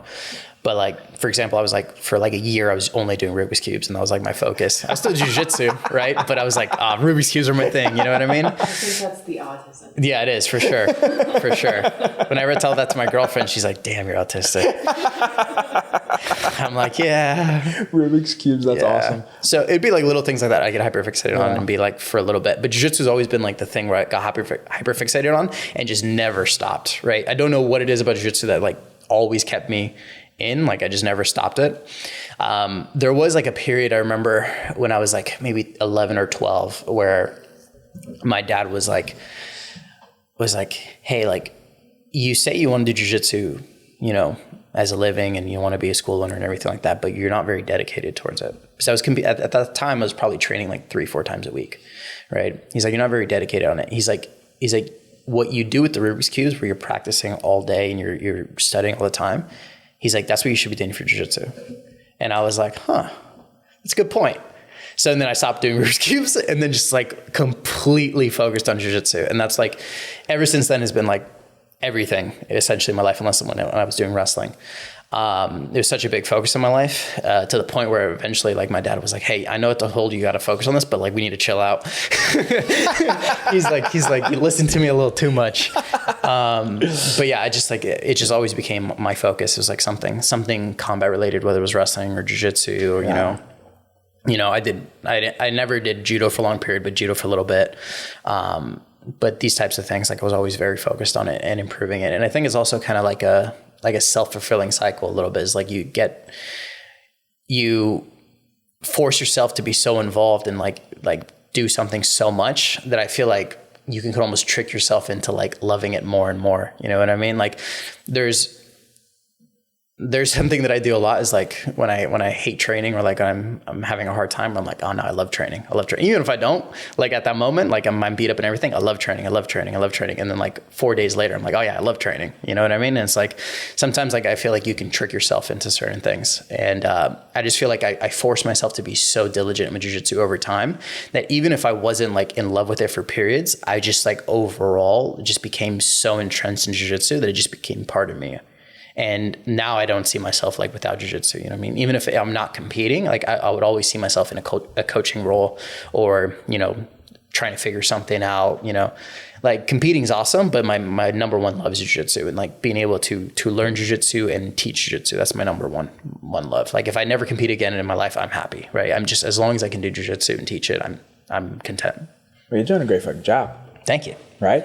You're doing a great job, dude. And I would imagine also, too, there's probably a little bit of like the jiu-jitsu crowd's probably always been more your crowd, right? Because you're obviously, I felt this way, like always just like, not like more mature or like fucking better than people, but it's just like you're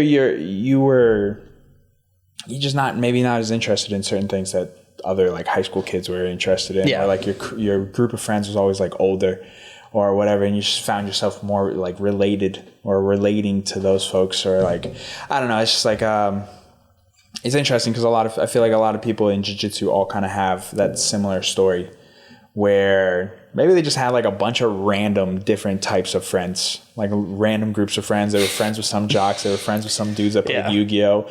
And then you go to jiu-jitsu and you're like, holy shit, this is where y'all hang out. This is like, the group. This is the group right here, dude. 100%. No, I always joke that like, I think I am introverted. Like I force myself to be extroverted to like to teach and anything like that. And I enjoy that. But I like overall, like I think I'm like almost antisocial a little bit.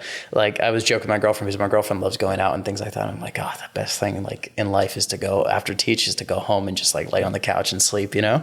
Like my best, like if someone asks me like, hey, you want to go out tonight? You want to have dinner? I'm like, no. I'm like the best thing for me is like I make my own dinner. I'm at home and that's it. You know what I mean? Like maybe I'll watch jiu-jitsu tonight and everything like that, but like that's about it. You know, like I like being alone and being like by myself or you know with one other person like my girlfriend or you know my brother or whatever. But overall, I like being alone, and then when I am, you know, I'm going to be extroverted or, you know, be more outgoing, it's like, it's in the jiu-jitsu setting. Like outside of that, I'm like, I'm not interested, you know? So a little bit of the tism right there too. Catch Dom Mejia in the clubs. Yeah. If you catch me, I'm probably not having a great time. Unless if you win ADCC World Championship. Yeah. And then I'll be there for about an hour, and then we'll go back to the hotel. Yeah, carrying around the belt for a second, and I'm out. Yeah. Yeah, that's fair, dude. It's not very enjoyable. I don't understand it. I don't understand people that have like this, like they enjoy it a lot. Yeah. No, some people for sure do. I can like genuinely enjoy it, and I don't get it. Yeah, I've never understood. Like I've too many people. I don't like even concerts. Like I'm just like, I don't want to be here. Like I understand like the appeal of live music and things like that. And like I enjoy music, but like I've never gone to a concert and was like, that was amazing. Really? Yeah. Interesting. Like I've enjoyed it like to a certain extent, but I've never been like, I want to do this again. Have you ever seen like one of your favorite artists or someone? The closest I've gone in was like watching Post Malone because I got free tickets. Yeah. And I like Post Malone. It's not like my favorite artist ever, but like that one was cool. I was like, oh, that was cool. But I was like, I would never pay to do that. You know? Interesting. Yeah. I mean, there's definitely people who put on a really good show, and then there's people who just, it's their job. Yeah. You can always kind of tell. Yeah. The Post Malone one was cool because I felt like he was having a good time. He enjoys it. Like he enjoyed it, and I was like, oh, I enjoy it too. You know what I mean? Yeah. But I don't know. It's something about like that many people and like going. It's like I've never felt like, oh, I have more enjoyment here listening to you do it versus having the music on while I cook and I'm just having a good time. Just at my house. Yeah. Just alone. Oh, it's valid, dude. Yeah. Fuck, dude. There was somewhere else I was going with that. Anyways, found out that you like to read. I do.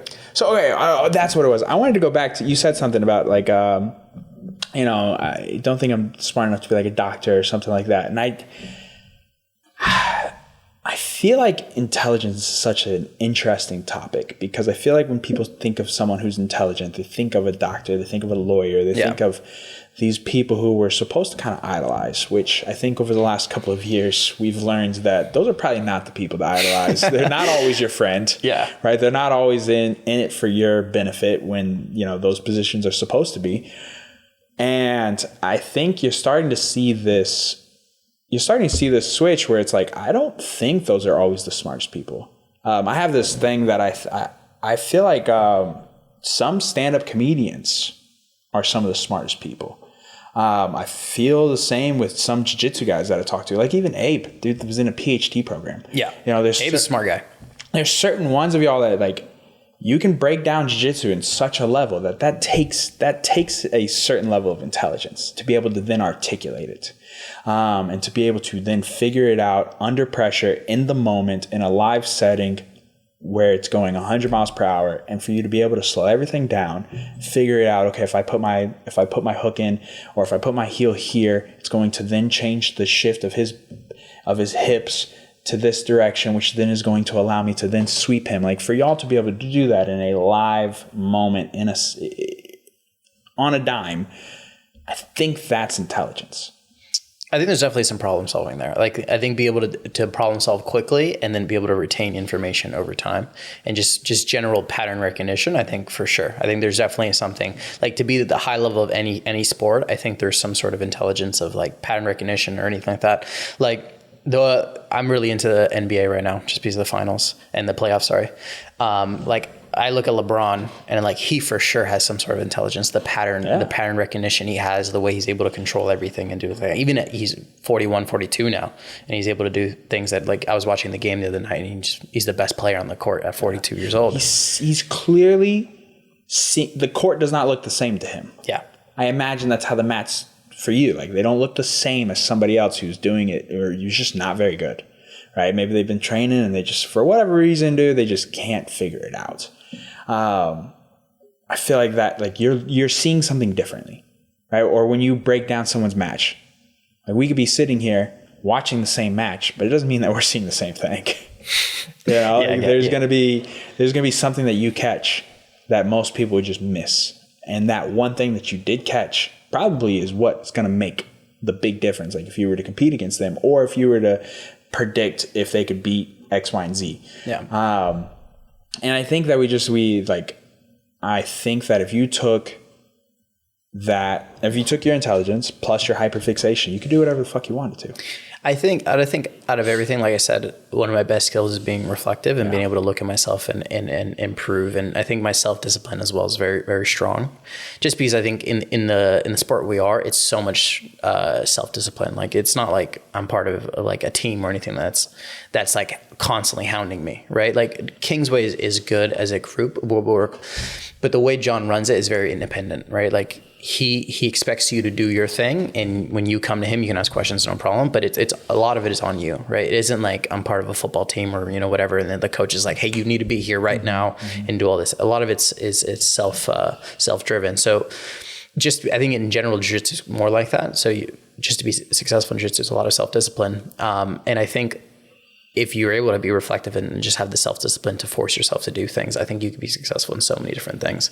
Like I said, I was joking, like, I can never be a doctor, but if I put my heart to it and I was like, okay, well, for the next 5 years, I'm only going to study to do this thing. Like I'm fully confident that I could force myself into doing something. If that's like what you're interested in. Yeah. Right. And that's why, I guess that's where I was kind of getting at with the intelligence part. Is like, there's just people who are really, really smart, but they're interested in other shit. Yeah. And for you, it's jiu-jitsu. 100%. Right? For other people, it's football, or LeBron, it's basketball. It doesn't mean that LeBron couldn't have been a doctor. Right? And I think we have like this really weird connotation sometimes when it comes to those things, where we don't accept that to be as intelligent or the same level of intelligence as someone else in a different field that we just assume is more intelligent. Yeah. I think it also depends like on like I think a big thing like you were talking about is being able to how to break it down. Like Abe is very smart, and I feel like he's able to break certain things down and be analytical, not just in the way he's doing jiu-jitsu, but in the way he's explaining jiu-jitsu. And I think that's like a big sign of it. Like I think there's definitely people out there that are very, very effective, but cannot explain what they're doing at all. Right? Like intuitively, they're very intelligent with their body and everything and knowing what's happening. But if you ask them to walk you through something, they would not be able to at all. Right? And I think there's certain, like we talked about, like LeBron, like I think he's a very analytical person. I think he could for sure break something down. You know what I mean? Coach. Like for sure. Like with this, I can imagine with his teammates, he's like, oh yeah, you did here. It's like, you should have been here and all this, right? And be able to break it down. And those things I think is the big sign of the intelligence, like that we're talking about right now, not just like that intuitive physical knowledge. Correct. Yeah. I mean, someone could be a phenomenal athlete, 100%, and a terrible coach. Oh yeah. And I think that is then what separates, like, okay, maybe not the most intelligent person, because you can't then articulate it, but you're intelligent in your own right, or like you're super athletic and you understand how to move your body. I don't know. Yeah. And again, I think the intelligence parts comes in then when you can articulate it. Yeah. Reading. I would imagine this has to do with also being a homebody. Yeah. But is it just a little bit of like being able to just shut your brain off? Like, is it just something that just kind of decompresses you? Is there a specific, like, do you notice that there's times that you want to read more? Is it near competitions, after competitions? Yeah, I really enjoy reading because it separates me from whatever I'm doing in life. Like, I feel like it's a good decompressor. I just love stories too. Like I love like a good story, and just to see stories. I really love stories where the main character has to go through a lot of hardship. Because I feel like life is like that. You know what I mean? Life has good parts, but a lot of it is just like a lot of rough shit. You know what I mean? And I like stories like that. I like stories where the character has to go through a lot of hard things. And I even like it more when the character doesn't have a happy ending. Right? Because I feel like it's realistic to a certain extent. Like not many people have a purely happy ending. They have like an okay ending. You know what I mean? Or sometimes it's a bad ending, right? But I think sometimes we get like obsessed with like thinking we have to be happy like all the time, which like I feel like most of life, at least for me, is like oh, I'm just like even keels, neutral. You know what I mean?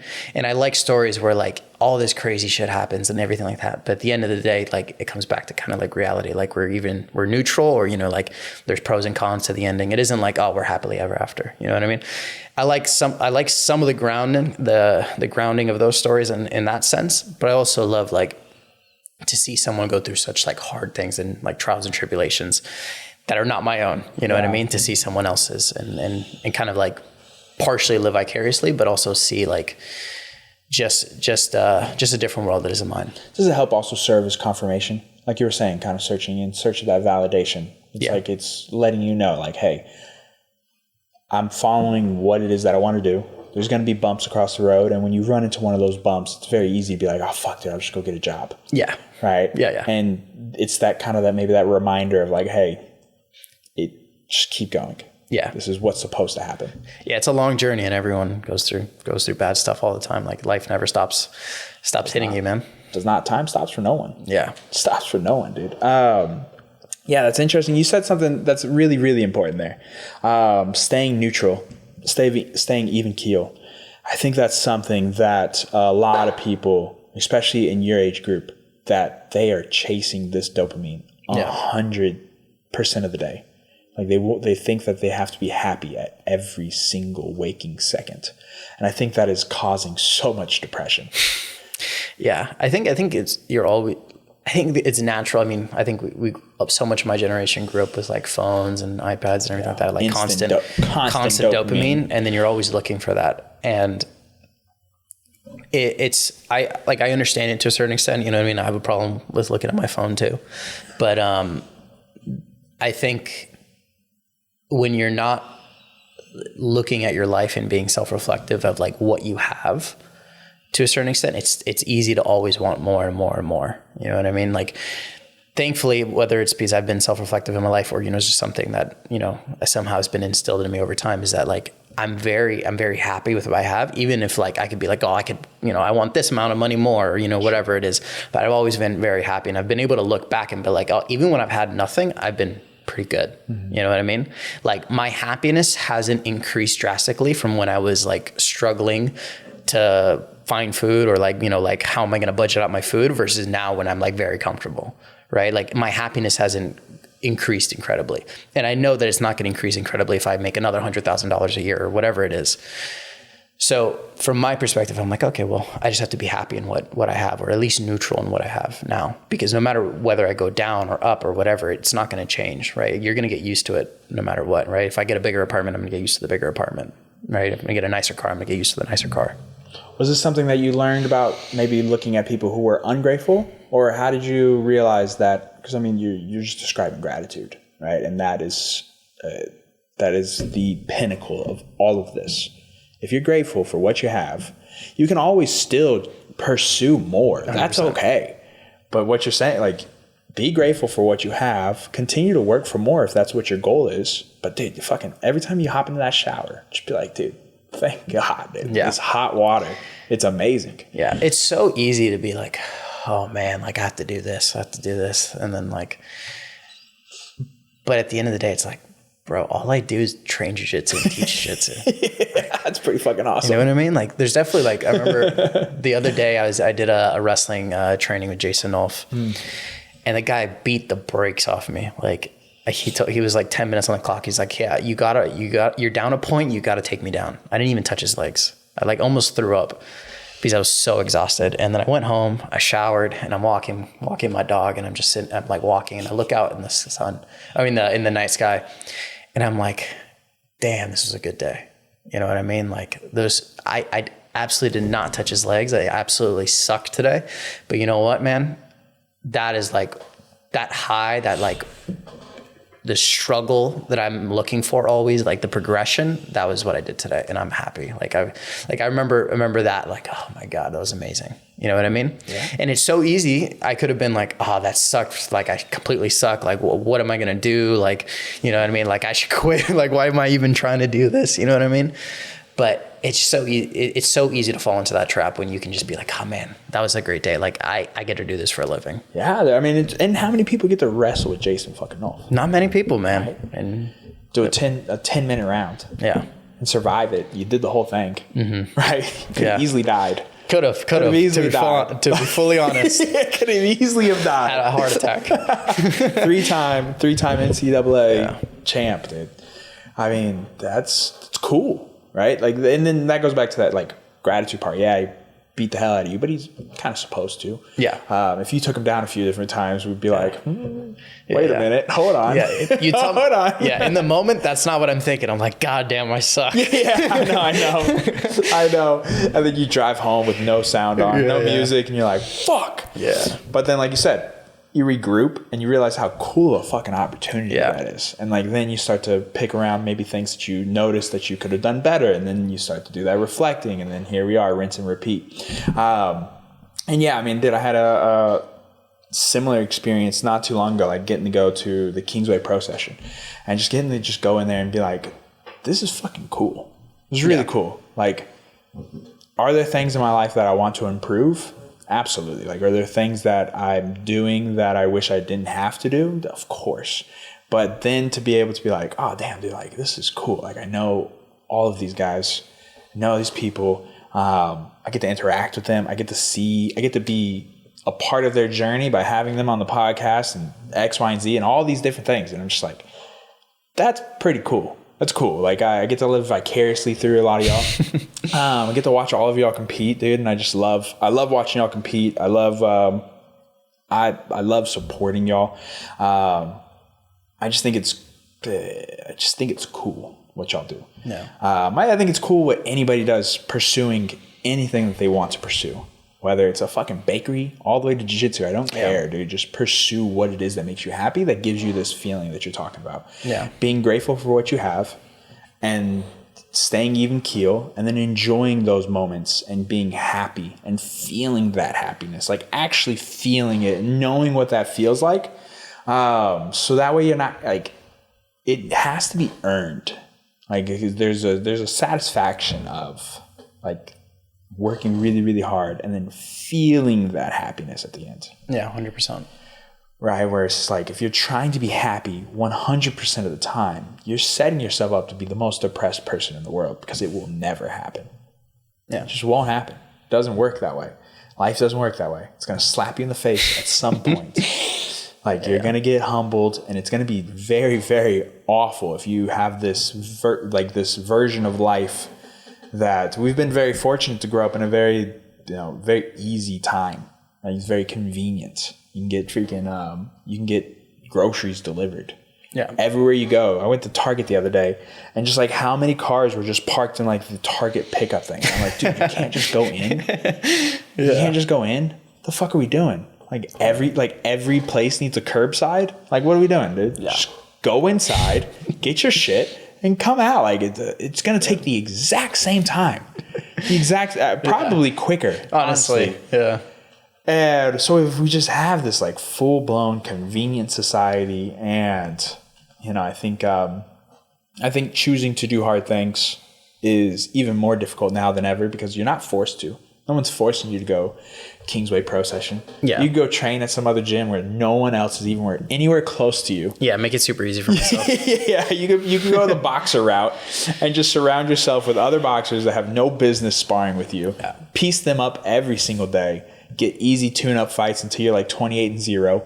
Fight one big dude, make a bajillion dollars, and then just be like, I'm done. Off into the sunset, yeah. Right? Like, so to do what you're doing, to show up every single day at Kingsway in the hardest room, well, it has to be one of the hardest rooms. I can't imagine. For sure. I think also like just the pressure. There's like a certain pressure to have John around watching you. You know what I mean? A lot of top schools in jiu-jitsu, like their head coach is also a competitor, right? It's not common to have just a head coach that's only a head coach, right? There are a couple of gyms that do have that, but there's a certain pressure to have someone just always watching, especially someone as world-renowned as John, for sure. What's that experience been like going from California? Can you old restroom and then you got I'm about to piss myself. Go for it, dude. You're good. We'll be back. Fuck. All right, we're back. Going from California, from your gym, and then coming out here to Kingsway is already a black belt. What was that experience like? I mean, there's like the jiu-jitsu kind of experience, then the personal experience. I came out for like 2 months, I think in like 2023. And then maybe less than that, actually. It was a month first. And then I was just really enjoyed the experience, really enjoyed training under John. So when I went back home, I was like, oh, I want to come back for sure. So I was trying to figure out a way to come back.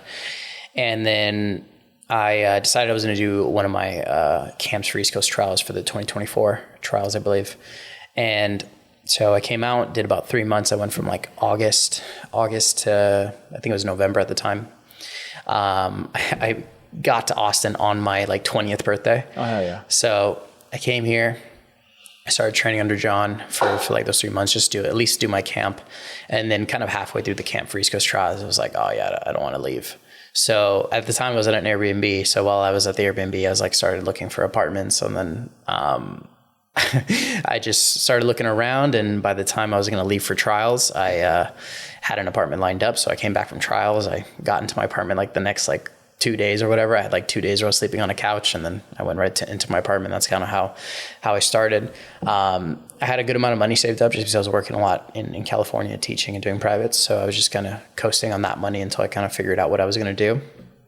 And then, so the battle was just being able to train consistently. And, for a time, that was all I was doing because I didn't have anything lined up. And then over time, I started being able to, make connections, find gyms to teach at, and kind of like stabilize myself. And then training wise, it was just such a learning process. John teaches so much stuff so quickly in pro sessions. He's teaching, if you go to both classes, he's probably teaching like 30 techniques a day or something like that. Sometimes it's less, but sometimes it's a pretty hefty day. And the first year was just like having to learn so much stuff that it's basically like watching his instructionals every day, right? Like an hour or 2 hours of his instructionals every day. And in person, he's far more brief than his instructionals. In instructionals, he's very detailed. And I think his philosophy is that he can't correct you in person, so he's going to give you a really detailed video. But in person, he's like, okay, well, he gives you the main ideas and the main things that are important and the concepts behind it, and then he moves on. So it's quite quick. So not only is he teaching a ton of stuff, it's kind of brief sometimes. So then you have to be kind of on top of it and being able to really pay attention. So yeah, I would say it took me a year until I felt fully comfortable with a lot of the stuff that he was teaching. And there's definitely stuff that I picked up really quick. And there's stuff that even now I'm still trying to get better at and improve. But the biggest difference of training under John was that I became so much more well-rounded. Before John, I had people coaching me, but it was more in the sense of they would see me compete, or they see me at certain training sessions and be like, hey, I think you should look at this. Right. Versus someone who came in, who I go in and they're like, okay, we're working this today, and this is what you're working on, and this is what you're working on for this week, and this is what you're working on for this month. And that is much more different, because when you're self-teaching, a lot of times you kind of self-select things that you're interested in, right? If you're a guard player, usually you're going to focus on guard playing things, right? Mm-hmm. You might go I need to learn how to guard pass, but then you're never going to focus as much effort into the guard passing as you are, what you're interested in, just naturally. So the biggest thing with John was that because he forces you to learn from all different facets, right? Whether it's wrestling, passing, guard, that it became so much more well-rounded. I was a terrible guard passer before I came to Kingsway. I could guard pass, but it was just enough to keep myself safe. And now I think guard passing is literally my best skill out of everything. Every person I faced, I think ADCC, that had guard for more than a minute or two, I guard passed them, right? I passed everyone's guard. And that's the same experience in the gym. I train with so many good guard players, and I feel like I can pass anyone's guard with a sufficient enough time. And that was definitely something that was not true 2 years ago. That was honestly the biggest changes is improving in these weak spots of my game, whether it's guard passing, whether it was front headlock defense, whether it's whatever the defense that you want to talk about, or whatever offense. There's so much that John just kind of imposes and makes you work on, and it just makes you so well-rounded. And I think that's why most of the people in the gym are so well-rounded. You know what I mean? There's certain people that have very specific games, like Dorian's very specific wrestling game. But even with Dorian, you'd be surprised how good his guard is and his ability to get back up is. Everyone is pretty well-rounded at the gym, and that's really a testament to John's teaching.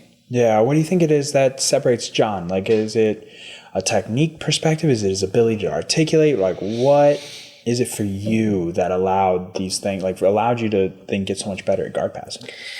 To be fully honest, I think John is in a position where he's financially able to just focus on jiu-jitsu, right? And he's been like that for decades. And he's a very smart guy in general, and he's able to just, whether it's, willingly or unwillingly, like by forcing himself or, just because he's interested, he's able to watch so much film of jiu-jitsu, judo, wrestling, whatever it is. And he watches so much, and he's put the time in actually understanding it all and being able to do this, that he is such a big understanding of jiu-jitsu that he's able to articulate it over to quite a lot of people. My probably the only critique of John is that he always teaches towards the highest person, potential in the room. So maybe, some people fall by the wayside, but for someone like me, that's amazing. Like, I love being able to see the brand new stuff that he's watching or, thinking about and things like that.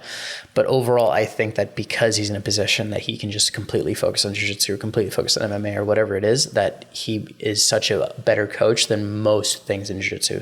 Most people, like I said earlier, most people in jiu-jitsu are almost always coach competitors, right? And that's fine to a certain extent. But I think if you're running a pro program, almost always, like any professional league or any professional sport, the coach is only the coach, right? The coach is not competing at the same time. I think that is necessary for prolonged success and prolonged building of knowledge and things like that. I think some of the best coaches in jiu-jitsu are primarily coaches, right?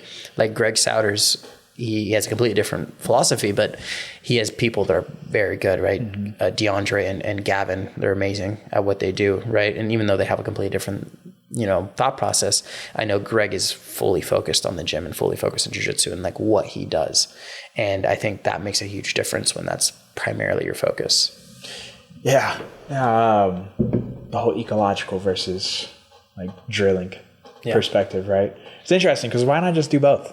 I think there's benefits to both. Was it your class recently that we did something? It was I don't know if it wasn't recent, but it was a couple months ago, I guess. Yeah, probably like 6, I like the eco stuff for sure. Yeah. There's some fun stuff with it. Yeah, there's some fun stuff. It's just funny to get into the arguments with people really take it seriously. Yeah, I was watching something the other day, and they were like, I think ecological jiu-jitsu would be so much bigger if Greg Souders wasn't the poster boy for it. Yeah. And I agree with that too, because I feel like Greg in person, he's a very nice guy, but I think he can be pretty abrasive. And it makes it difficult, when you listen to him, you're like, he's just being kind of annoying sometimes. Yeah. He's a great guy in person. I really enjoy it. I've liked him when I've talked to him. But I think sometimes in interviews he can be abrasive. But my perspective on eco is that it's a great way to learn. Some of the most knowledge building I've seen in classes I've taught, especially with kids, is when I make them go into a position. I'm like, this is your goal and this is what you got to do, right? The one that stands out to me is I remember I was trying to show back takes, and I had them do eco drills from turtle and taking the back, and their only goal was to take the back, get the hooks in, and that's it. Most of the time, if you ever teach back towards kids, they have terrible ability to keep chest to back, and then it's always misaligned. They're having a hard time. And in classes like that, you'll see from the very beginning to just from 30 minutes, you'll see the difference and be like, holy crap, they actually know how to take the back now. And so it really works in certain things like that, just even anecdotally for me. The issue I have, and this is the argument with CLA or ecological learning, is that, especially Greg Souders' point of view, is if you believe in ecological learning or CLA, you cannot believe in drilling, right? Those are two opposite, theories. You cannot have them mix, right? So from my understanding is that his argument is that if you say that they should be mixed together, you're wrong. You don't believe in CLA, because if you believe in CLA, you're only going to do those drills, those games, right? Interesting. I have a hard time, I haven't studied this. I haven't, it's not what I went to college for or anything like that. So I really don't know. But in my head, the way I think of it is if I give you a math problem and you have no idea what the equation, the equation actually to solve it, you're not going to solve it, right? If I tell you to do, Pythagorean theorem and you've never heard of Pythagorean theorem, then you're going to be like, okay, well, how the fuck am I going to solve this, right? You might do it, but it's going to take you a long time. But if I gave you the solution one time, I was like, okay, this is the solution. Now I'm going to take it away from you. You got to figure it out on your own now, right? You either got to do my solution or you got to figure out your own solution, right? You saw how to do it one time. Now you do it, right? I think you would get there quicker. I agree. That's what makes sense to me. Yeah. Because again, like, having a foundation of jiu-jitsu and then taking your class that one day where I think it was back takes from Top Turtle, but it was like an ecological game that we kept building onto. But if you don't have an understanding of the position or the foundation of jiu-jitsu, I feel like that would be very difficult. Yeah. You'd be like, what do I do at all? Yeah. I do. Quick sidebar, because this is actually something I've thought about a lot. I think one of the biggest flaws in jiu-jitsu gyms is day one people. Like people who are coming in off the streets. Maybe they're not super athletic.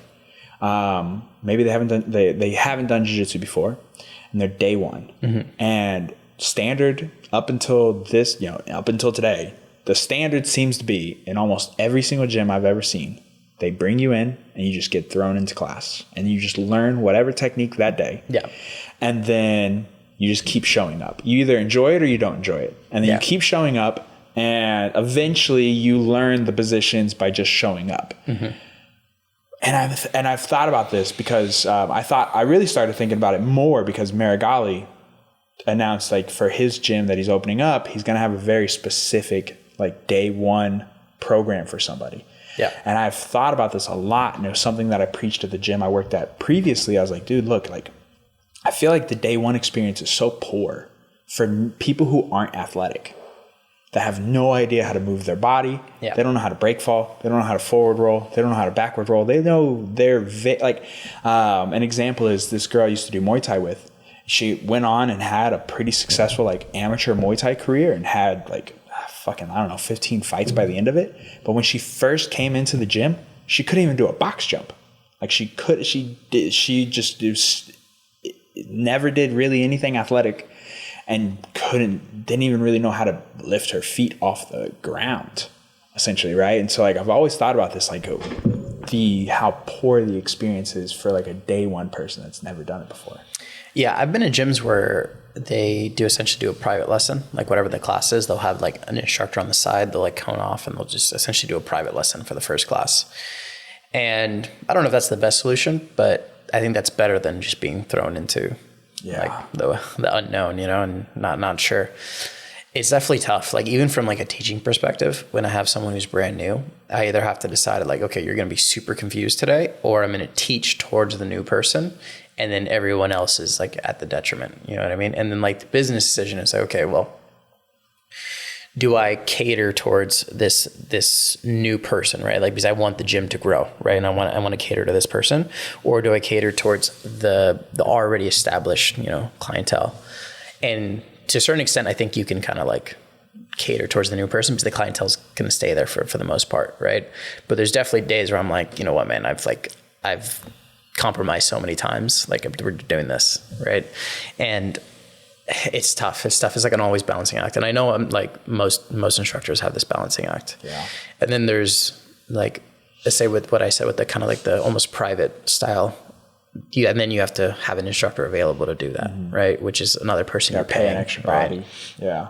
So it's tough. I've had this argument too before. It's like sometimes to grow like a program, let's say the kids program, right? Let's say you have two instructors for the little kids program, right? And there's like 10 little kids. 2 instructors for 10 little kids, 4 to 5, 4 to 6 is pretty tough, right? At that point, it gets relatively unmanageable, right? Because when you guys are rotating through, there's always going to be kids unsupervised. And when they're unsupervised, they start to freak out and they do everything. And then it's an unending loop. So 5 groups for 2 people is tough. What happens is when another parent comes in, they're going to bring their kid and they're going to see it all unmanageable. And they're going to be like, okay, well, I don't want to see that. Yeah. You know what I mean? And they're not going to sign up their kid. Most of the time when they're bringing the kids is because they want energy out and they want them to be more well-behaved, right? That's why they sign up for martial arts. So in those situations, you're like, from my perspective as an instructor, and be like, okay, well, it makes more sense to have more people on board, right? Because then it's a better product. But the issue is not all 10 kids are going to show up every day, right? Yeah. 10 kids are going to show up Monday, 6 are going to show up Tuesday, and then you have 4 instructors, you have 1 instructor doing nothing, right? So then it's you're paying for someone that's not doing anything. But then the issue is, right, that if you don't have those people, the product's worse and then people sign up less. So then it's like a chicken and an egg type thing where you're like, okay, well, like, what do I do? You know what I mean? Do I eat the cost so then I can get more people to come in? Or do I just like suck it up and like, this is what we're doing, right? And I think it's the same thing with that, with like the new people, right? Like, do you eat the cost so then you have a better conversion rate? Or do you just be like, it is what it is, man? You know what I mean? Like, I'm going to pay less and get less conversion, right? Like, I don't know what the right answer is. But I like, these are things that I think about too, like just with the kids program that I run. It's like, how do I make it so not only is it's a good product, but when parents come in, they're like, yes, this is what I want my kid to do. Right. Yeah. And sometimes like as not the owner of the school, because I'm not a school owner, but I've taught a lot of gyms. It's like there's only so much I can do and some things I can like, talk about and things like that. But it has to make sense, monetarily as well. You can't just have a gym bleeding money, hoping that people are going to sign up.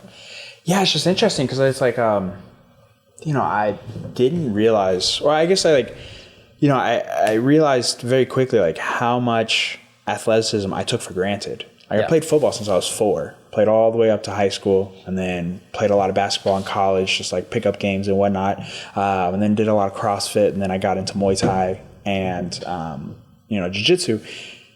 And I guess I've just been around, majority of like really good athletes for so long. Then you go into jiu-jitsu or you go into Muay Thai and you see these day one folks that come in and maybe they're not athletic at first. They're just not. Like that just seems to be like kind of a common crowd coming into martial arts. Yep. And so little things that you take for granted, like break falling was very intuitive for me. It's just like being an athlete. It's like playing football. You get tackled. You just found out ways to fall so that it didn't hurt as much. And it's just very just like repetition, right? But then you get these newer people, especially when they come in and they're like 35, they're 40, and they've never played sports before. And then you just see, their risk for injury becomes greater because they don't even know how to forward roll. They don't know how to not land on their neck. They don't know how to fall without landing and breaking their shoulder or their collarbone. Yeah. And it's just and to your point too, it's like, do you pay another instructor? Like, how do you balance that? I don't know what the correct answer is either, but it's something that I've thought about a lot because I feel like it is one of the biggest holes in martial arts gyms. And I feel like it's bigger in grappling than it is in striking. Yeah. Because in striking, it's very simple. Yeah. 1, 2, 3s. It's pretty easy to go into a striking class and then have an idea of what you're doing. Yes. Even if you can't do it, you're like, okay, well, I'm punching the head and I'm kicking the stomach or whatever it is. Correct. Right? And you're like, why am I down here? Well, when would I ever find myself in this position? Yeah. That's the hardest part. Why am I in North's? Why is his balls in my face right now? Especially if you have a female come in, you're like, why do I have this guy on top of me here? Like, what is the reason? Yeah. And it's tough. It's tough in those things, like those situations. And I don't know what the answer is. I think you could play with different things. But I agree. I agree that the onboarding is very difficult for jiu-jitsu generally. And even then, it's harder for women, like for sure. Especially if there's not other women in the class. Yeah. Because then they have to immediately drill with a random dude. Yeah. And then in our particular school, a fucking massive dude, most likely. Yeah. For whatever reason. Half Gracie's big. average weight is about 205. Yeah. Like it's just nothing but massive dudes. It's probably the Big Dan bat signal. Yeah. He calls them all over. Yeah. I remember, I'll never forget this shit. The very first day I came in to try a class at House, I go in there. And it was because they were doing a sandbag challenge. Mobility Monster, the guy on Instagram, he was there to pick up the sandbag. I think it was like a 350-pound sandbag, and they were like, if you can pick it up, they'll give you $100 or something. I don't remember exactly what it was, but I was like, oh shit, I'll go over there and check it out. Seemed like a good gym, and I had some other people that were going, and I was like, yeah, let's go. We'll meet up there and whatnot. So I drop in, and I walk in, and I'm looking around, and I'm like, what the fuck? like 270, 280, 290, 300, 340, Big Dan. And then this dude walks in, bro. And he was like 7'2", 340, shredded, and was a purple belt. And I was like, this should be illegal. I think I know who you're talking about. This should be illegal. Yeah. I was like, what the fuck is this, dude? And I'm standing next to him in one of the pictures, or like close to him. And I think he's standing pretty close to Dan too. And I remember just showing this picture to everyone. I was like, dude, look at Big Dan, who's huge. And then look at this guy who makes Big Dan look small. I was like, what is this? I was like, this should be illegal. You should not know jiu-jitsu. You shouldn't know how to fight. It should not be allowed. You're too big. You're too big. I agree. No one above 200 knows jiu-jitsu, please. Yeah, dude. Wow, I'm over 200 now. You're not allowed. I'm on the thick boy stage, dude. Fucking like 205, 210 now. Yeah. No, that's my cutoff. Anyone above like 205, 200, I don't train with you. No, that's fair, bro. I'm done with anything like 240 and above. Yeah. I'm like, no, because for whatever reason, it hurts. And for whatever reason, those guys think I'm the same size as them. Yeah. And I'm like, what the fuck? What, just like... Anything above 200. You get done with the roll and they're like, how much you weigh, bro? And I'm like, yeah, like back in the day, it'd be like 185. I'm like, dude, you just look so much bigger. And I'm like, bro, look at yourself, dude. You got at least 50 pounds on me right now, dude. What are we talking about? I look big. No, it just hurts so much, and it's like so much more likely to get hurt just accidentally. You know what I mean? Yeah. It's not worth it. Just, too much weight being thrown around. Yeah. Dude. But I think generally, like, whoever is like leading the classes, it tends to be like those people tend to fill up the classes. You know what I mean? Like, I think it's like representation a little bit. Like if you're a small guy, like a small professor, and then I think you tend to have like smaller, lanky guys. You know what I mean? It's true, except for Andrew's class, just because it was already. Yeah, it was already built up. Yeah, it was already built up. And so Andrew's teaching this class. He's like 145, 150. Yeah. And then everybody in that class is over 200. Yeah, the other day he was like, I'm going to use somebody else today for Uke, Jordan. I just don't want you sprawling on me. And then picked a guy that was the exact same size. Yeah. It was funny though, but it's like, he didn't have a lot of choices. No. Yeah, because it's right. Dude, we got Patrick.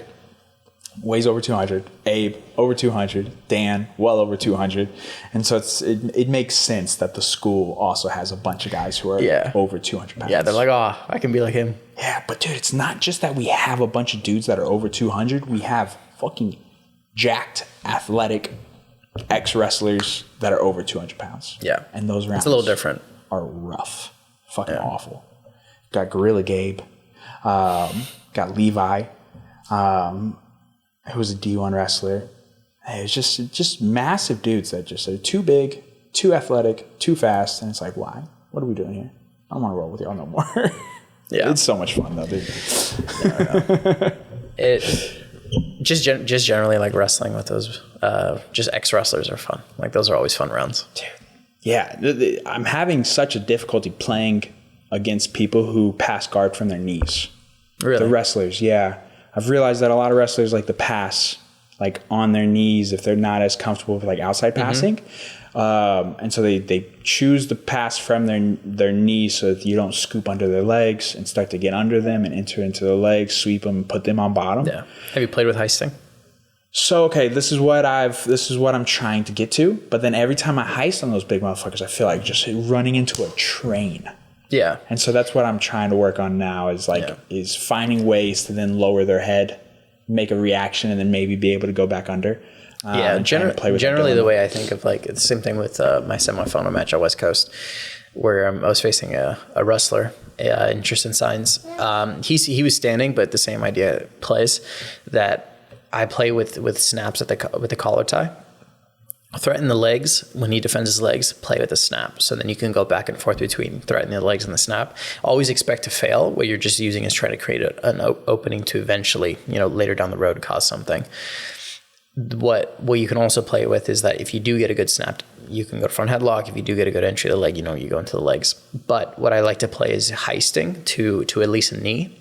And when I build up, the natural reaction of any wrestler is to shoot into you. Right. And when they shoot into you, you take advantage of that to then elevate them.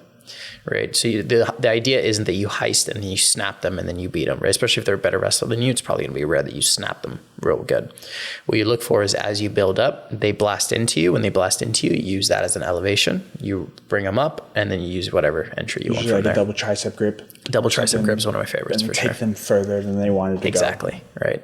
Okay. Because it's the natural wrestler reaction is to double leg you right there, right? Yeah. It's like you're on your knee, they're going to bring a blast through you, and you basically give them what they want and then a little extra. Yeah, because almost always they're shooting for that body lock. Yeah. And once they get the body lock, it's miserable. Yeah. You want to avoid body lock as much as possible, for sure. Right? So I'd always like be ready for that, right? Like don't let him shoot and then go, right? Do it as they're shooting, right? Know that they're going to come in, right? Anticipate the shot. Yeah. And if they don't shoot in, snap, right? Mm-hmm. Snap, move them, right?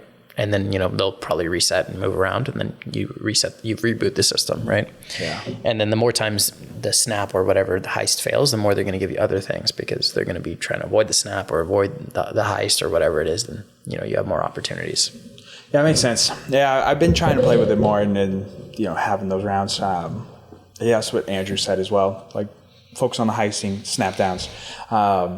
Yeah, some guys, they want to be very cagey because they definitely do not want you to enter the legs. And so then they play this very tight. Very annoying. And then since they're such good wrestlers, they're very grounded, very hard to sweep. And so then you're trying to create off balances, but then there's just a little bit of not always wanting to play back. Like I had a match at main character where the guy just did not want to play back in that regard. He just really wanted to just keep playing. Keep that kind of like cagey wrestlers jiu-jitsu, and then I would get bored and shoot or like wrestle up and then get put in the front headlock because then I'm like, fuck, now I'm bored because I'm like, please, can we do something? But then you end up putting yourself in a bad position because now you're getting impatient. That's the annoying part with that style is that you like with that style because they're being so cagey. You have to play so smart and just be willing to like do nothing sometimes, right? Because you know that you're going to fail like 7 times going forward and going forward and going forward. It's honestly the most annoying style, at least in competition, because it just makes the whole match boring. Because if you overextend, then you're fucked. So you have to just legs, snap, arm drag, legs, snap, heist. We're back to the reset. You know what I mean? And then I totally get it. It's the wrestlers that do that are the most annoying to me. Yeah. Right? I'm on the right page then, because that's snapping, playing with legs. I try to kick out the knee. Yeah. The skill level is just being able to do it all back and forth, right? Not having a pause between it. Yeah, that's the biggest thing for sure. Getting more fluid with it and just keep being able to connect this thing and that thing, or knowing that you're going for this, but really it's the reaction that you're looking for, and then being able to anticipate it. Yeah. That makes sense. That'd be a great eco drill. You put someone in there, move, and then you do it. Boom. There you go. See? I know you're covering this week. I'm excited. Yeah. There you go. Yeah, you're covering noon classes. Yeah, I'll be teaching. I didn't know until Friday, but or Thursday. When did he tell me? He told me on Wednesday. Yeah, because I saw him on Wednesday. So fuck yeah. I'm excited. Last thing, your Patreon. I want to give you the opportunity to be able to kind of tell people about your Patreon. Like, I guess firstly, like what got you into it? Like, what was it? That kind of drove you that way? Yeah, so the goal with the Patreon was twofold, right? I wanted to have a catalog of everything that I know, and I wanted to over time put all my knowledge into the Patreon, right? And just have kind of basically a catalog of everything that I know, everything that I do, because I do a lot of things, even though they're all adjacent to what John does or what Gordon does. I have my own spin on a lot of things, my own perspective on certain things, just like anyone would. So I wanted a catalog to be able to put all that stuff. And then 2 would be, I wanted to have something that I could actually put up and teach not only the people that I'm teaching, but also teach people back home, because I had a lot of students back home in California. I have a lot of people that DM me for messages and things like that, for questions. Sorry, and so I wanted something that I could also give out to other people, and not just have people learn from me in person, right? And the benefit is that they have a good resource to learn jiu-jitsu, and then of course that helps me make money and pay the bills as well. The biggest goal with the Patreon out of everything is to have it, like I said, a catalog of everything, right? I want it to be one of the most complete kind of sources of jiu-jitsu that I can make it as possible. a lot of it is, deep dives, right? I have like an 8-part series of just triangle, right? Of every single triangle you could think of, my concepts behind triangles. And I do that for a lot of positions. I have the same thing for darts, for back takes, right? Right now I'm doing turtle defense. I have that for tons of positions. And the goal is to be able to flesh out a whole system and have it for the full game in jiu-jitsu. The other thing that I do on there is also one-on-one questions. So if anybody has a question, they send me a question and then I'll answer a question, right? Like I had one recently was like, how do you pin? Right? How do you just think about pinning? And so that one's more of a conceptual idea of like how I pin people, how I'm controlling shoulders and hips and things like that. So I do a lot of one-on-one videos. I also do videos breaking down my own matches, right? That's a big thing that I was doing for ADCC trials, was breaking down my own matches. But the biggest thing, like I said, is a catalog. I want to make a catalog, and then if I can help people learn and things like that, I would love to do that as well. I had a recent video where someone sent me in like about 10 minutes of their training footage, and I broke that down, and that's on the Patreon too. So trying to be very interactive with it as much as I can. I want it to be a great resource for everyone. My favorite thing that would like kind of end up out of this is that it's such a good product that whoever signs up, it talks about it with their friends, and then it spreads by word of mouth primarily, right? That'd be the number one for me. But honestly, I'm putting a lot of work on there. I'm putting out about 6 videos up a week, Monday through Saturday. Sunday's the only day that I have nothing going up, but I'm trying to put out videos consistently.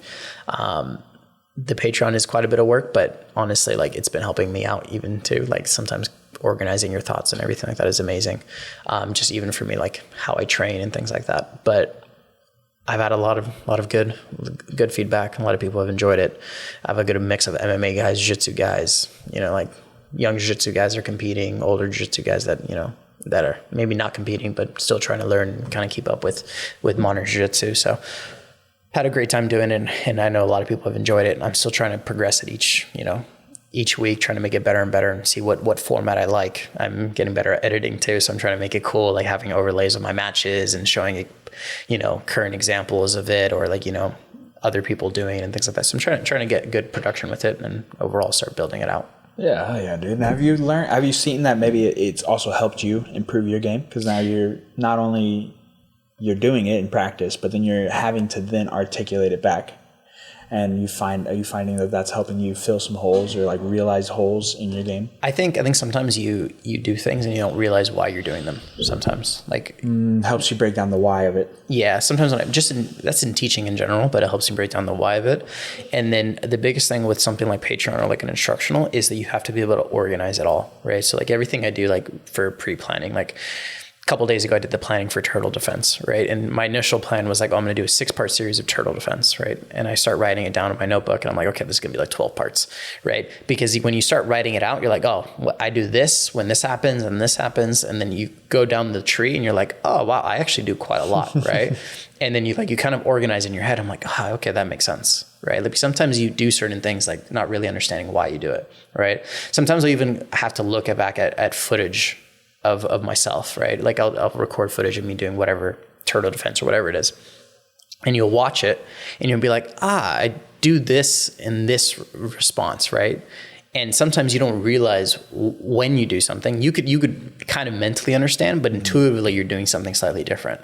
And you'll see this often. Like there's some great wrestling instructionals that I love. And you'll watch them explain it, and then you'll watch the match, and you'll be like, hey, your foot's not where you said it's going to be, right? Or your arm's not where you said it's going to be, or you're doing it slightly different. So it's something that I really try to go one-on-one if possible, right? There's always going to be slightly difference between like real life and drilling or showing, but I really try to be one-on-one because you'll see this so often. Like if you watch any wrestling instructional and jiu-jitsu instructional, and then you watch them do it in real life, it's slightly different, always, right? So I try to make it as one-on-one as possible towards real life. And then if it's not, I'm trying to explain why, right? One that kind of caught me off guard was the opposite side triangle that hit on Tristan, right? The traditional opposite side triangle is you finish in a curled body, right? Where you're kind of like in a ball. The one with Tristan, I extended out and was almost like straight back instead of curled into a ball. And I posted on my Instagram, someone's like, hey, you finished it straight back rather than curled. And I was like, yeah, but like curled is technically, the correct like technique, but straight back is more common because most people are good at avoiding the angle. And it's like one of those situations where like, in those positions, like the Patreon is where I'm able to explain that in like full, You know what I mean? I'm not just like 30 seconds on a reel where like you just get a one shot. On my Patreon, I'm like, okay, this is why you do this. This is why you do this. And it just gives me such a better ability to actually show jiu-jitsu, right? It's so common on reels that I'll show something and they'll be like, well, why aren't you doing this or this?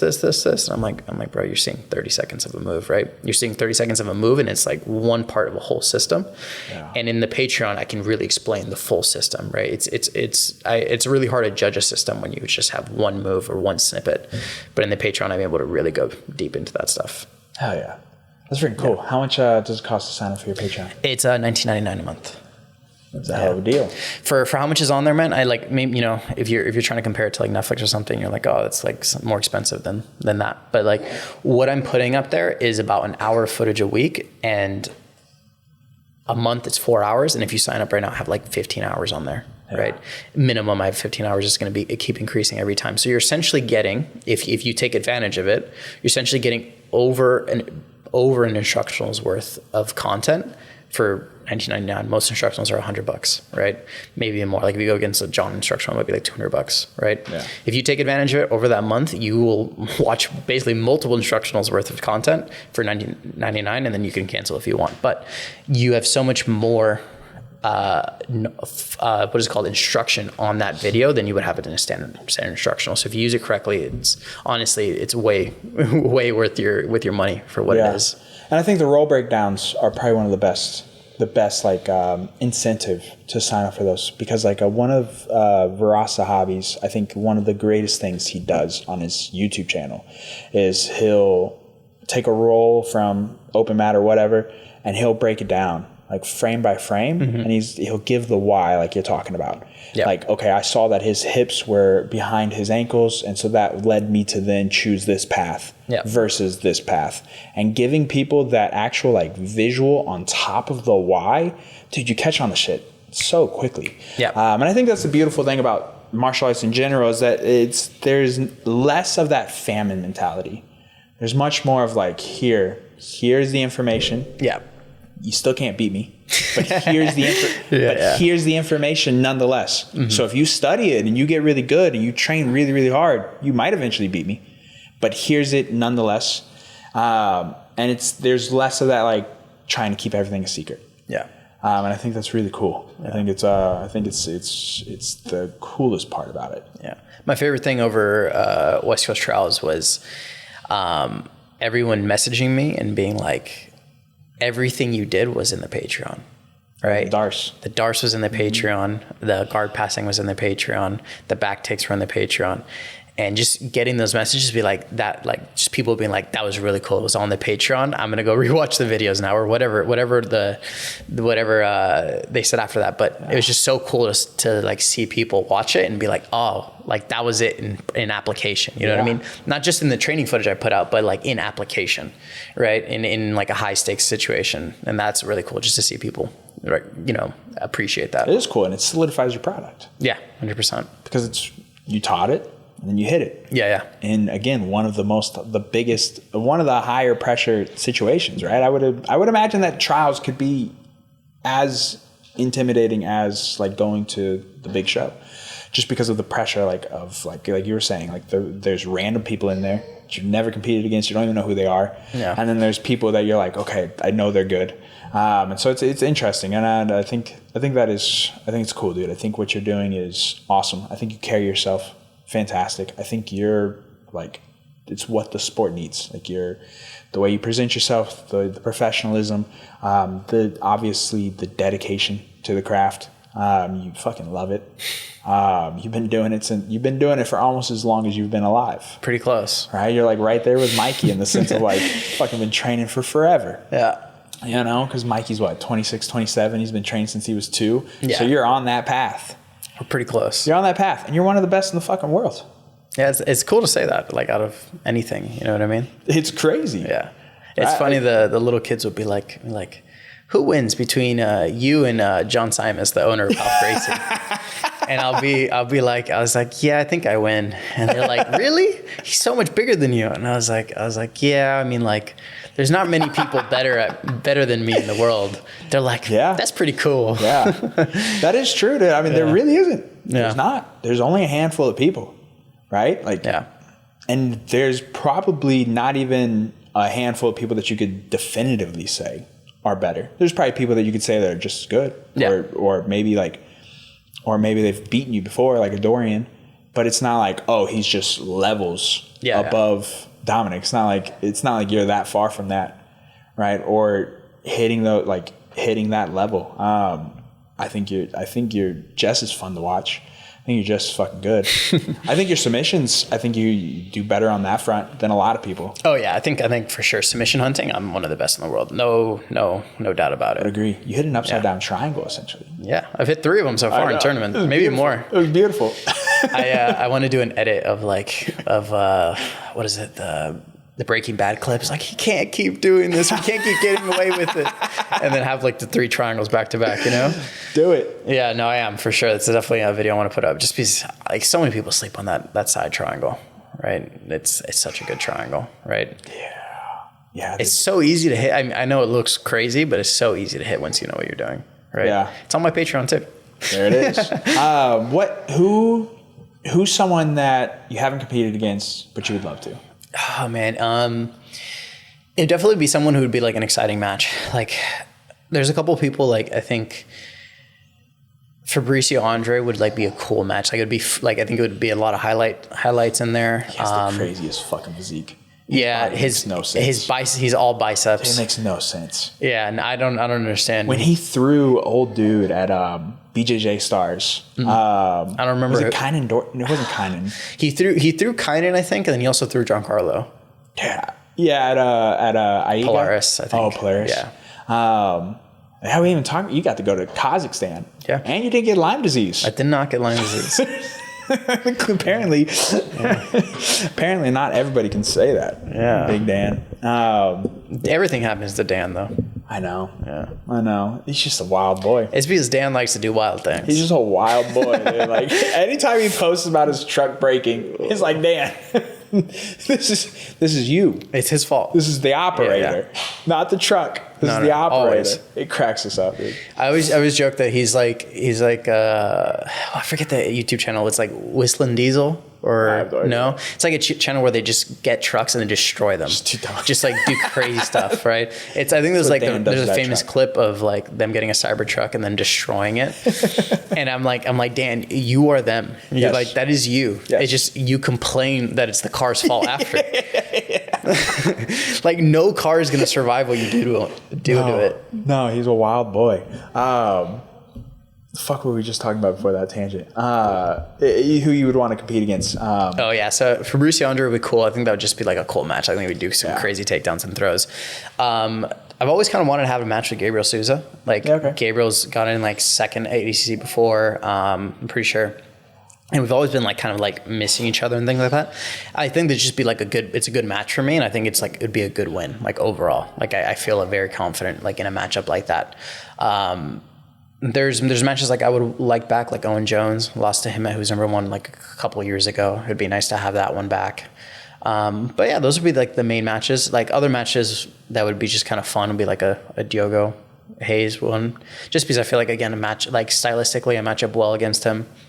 But all these matches are like matches that I would love to have, like at ADCC or like, you know, a big show like UFC BJJ or something like that. That'd be awesome. Yeah, you and Owen Jones, that'd be a fun one to run back. Yeah. That'd be fun to watch. What's next? Like, why haven't you been on who's number 1? UFC BJJ. How have you not had one of the best dudes in the world on? Like, how have you not been on these shows? I would love to, man. The UFC BJJ, I think what they're trying to do is they're trying to because their roster is relatively small still, they're trying to avoid having multiple teammates like a weight class. Yeah. From my understanding. So because Landon is already in the UFC BJJ, they're kind of just like, they're not like super looking for. I think as the roster gets bigger, I'm for sure gonna hopefully at some point have a match, and it'd be awesome to have a match on there. I would love to. Just so many eyes on it, and generally it just seems like a fun product. Like, it looks clean, looks good, right? I would love to compete on things like that. Do the whole media week. Yeah. Get to do it all that. Do the whole PI experience. Yeah. But yeah, I would love to. There's definitely some matches that are going to be coming up. Some of them I can't talk about yet, but for sure going to have some matches soon. I would love to to be relatively active for the rest of the year. I try to do like in seasons. Like that's the way I think of it. Is like I try to do like a season where I'm pretty active, like 6 months, and then like take a little bit off, and then 6 months and stuff like that. So did trials. Going to try to have hopefully a match in the next month or two, and then continue going until hopefully I get the invite ADCC, do ADCC, and then maybe I'll do IBJJF Worlds just for the fun of it. Like I've never done IBJJF Worlds. I got black belt, so it might just be fun to kind of have the feather in the cap. Casually go win that. Yeah, there's no big deal. I keep thinking about it. Show up. There's no like monetary incentive for IBJJF to a certain extent, because like winning world is cool. Like if you're in the business, you're like, oh, that's interesting. But like it's not like how it once was, like where you win worlds and like people want to do seminars with you, and I think that's all social media. So it doesn't matter a crazy amount, but it's something that like I remember as a kid wanting. So it's just like oh, I might do it. You know what I mean? Do it, try it out, see what I can do it. Johnny likes to show up there too, so maybe I'll fight Johnny there. Yeah, you gotta get your leg back, bro. He does like to do IBJJF. Yeah. I've seen him Tynan, but that's probably the weight class, 2 weight classes above. Yeah. That's the annoying thing too with like ADCC is like the main weight class is 145. Yeah, there's also just fucking huge gaps. Yeah, it's 145 to 169. That's the next weight class. That's a ginormous. Yeah, weight cutting sucks, man. I hate weight cutting. I wish everyone fought at their weight. Especially that. I mean, dude, you could just say fuck it and not do it. It's tough though. Like, I mean, I think if I did 77, I would do well, especially if I put on a little bit of weight to do it. But I would have to put on a good amount of weight. Yeah. But do you though? Because I mean, I feel like. I think you'd be surprised how big the 66 guys are. Oh, I mean, I'm sure, right? But I'm saying like, this is something that there's always been select individuals that have talked about this, and they're just like, I never cared about weight cutting. I didn't do it. Like Kurt Angle, for instance. Yeah. He wrestled up in weight. Yeah. At one point. There's definitely people that are able and I feel like you're smart enough, you're good enough. Do you ever feel like it's just something that's in athlete? It's just in our head. Like we just feel like we have to weight cut. It's a part of the sport. They're so big, blah, blah, blah, blah, blah. Yeah. But at the end of the day, does it really make that big of a difference? I think for the amount that ADCC is, the amount of jump, yes, I think in that situation it does. If the weight classes were closer together, like if the next weight class is 55, I'd be like, oh, I'm doing 55. Yeah. Like I wouldn't be doing 145. Yeah. But if I would have to go 25 pounds up, I think that's a big jump. I just think about how fresh you would be. Yeah. Not having the weight cut, you're eating a burger the night before, you're having a good old time. Yeah. You're coming in just fucking like, what, y'all tired or something? It's a week out from HCC now, like exactly a week out. And I weighed in at 146 because you have a pound allowance. Right now I'm I think 167. So I'm like 20-ish pounds ahead. And that's not for free. Yeah. That weight cut's not free, man. No. It's not free. I know that day one has to be rough. Yes, thankfully I felt pretty decent day one, but like the day of was a little rough. Yeah.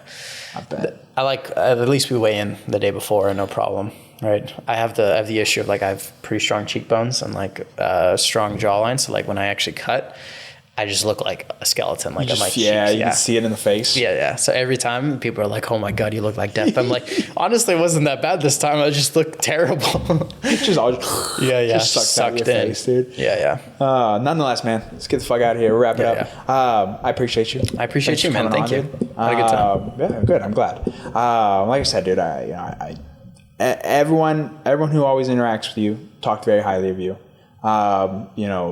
Ethan talked very highly of you.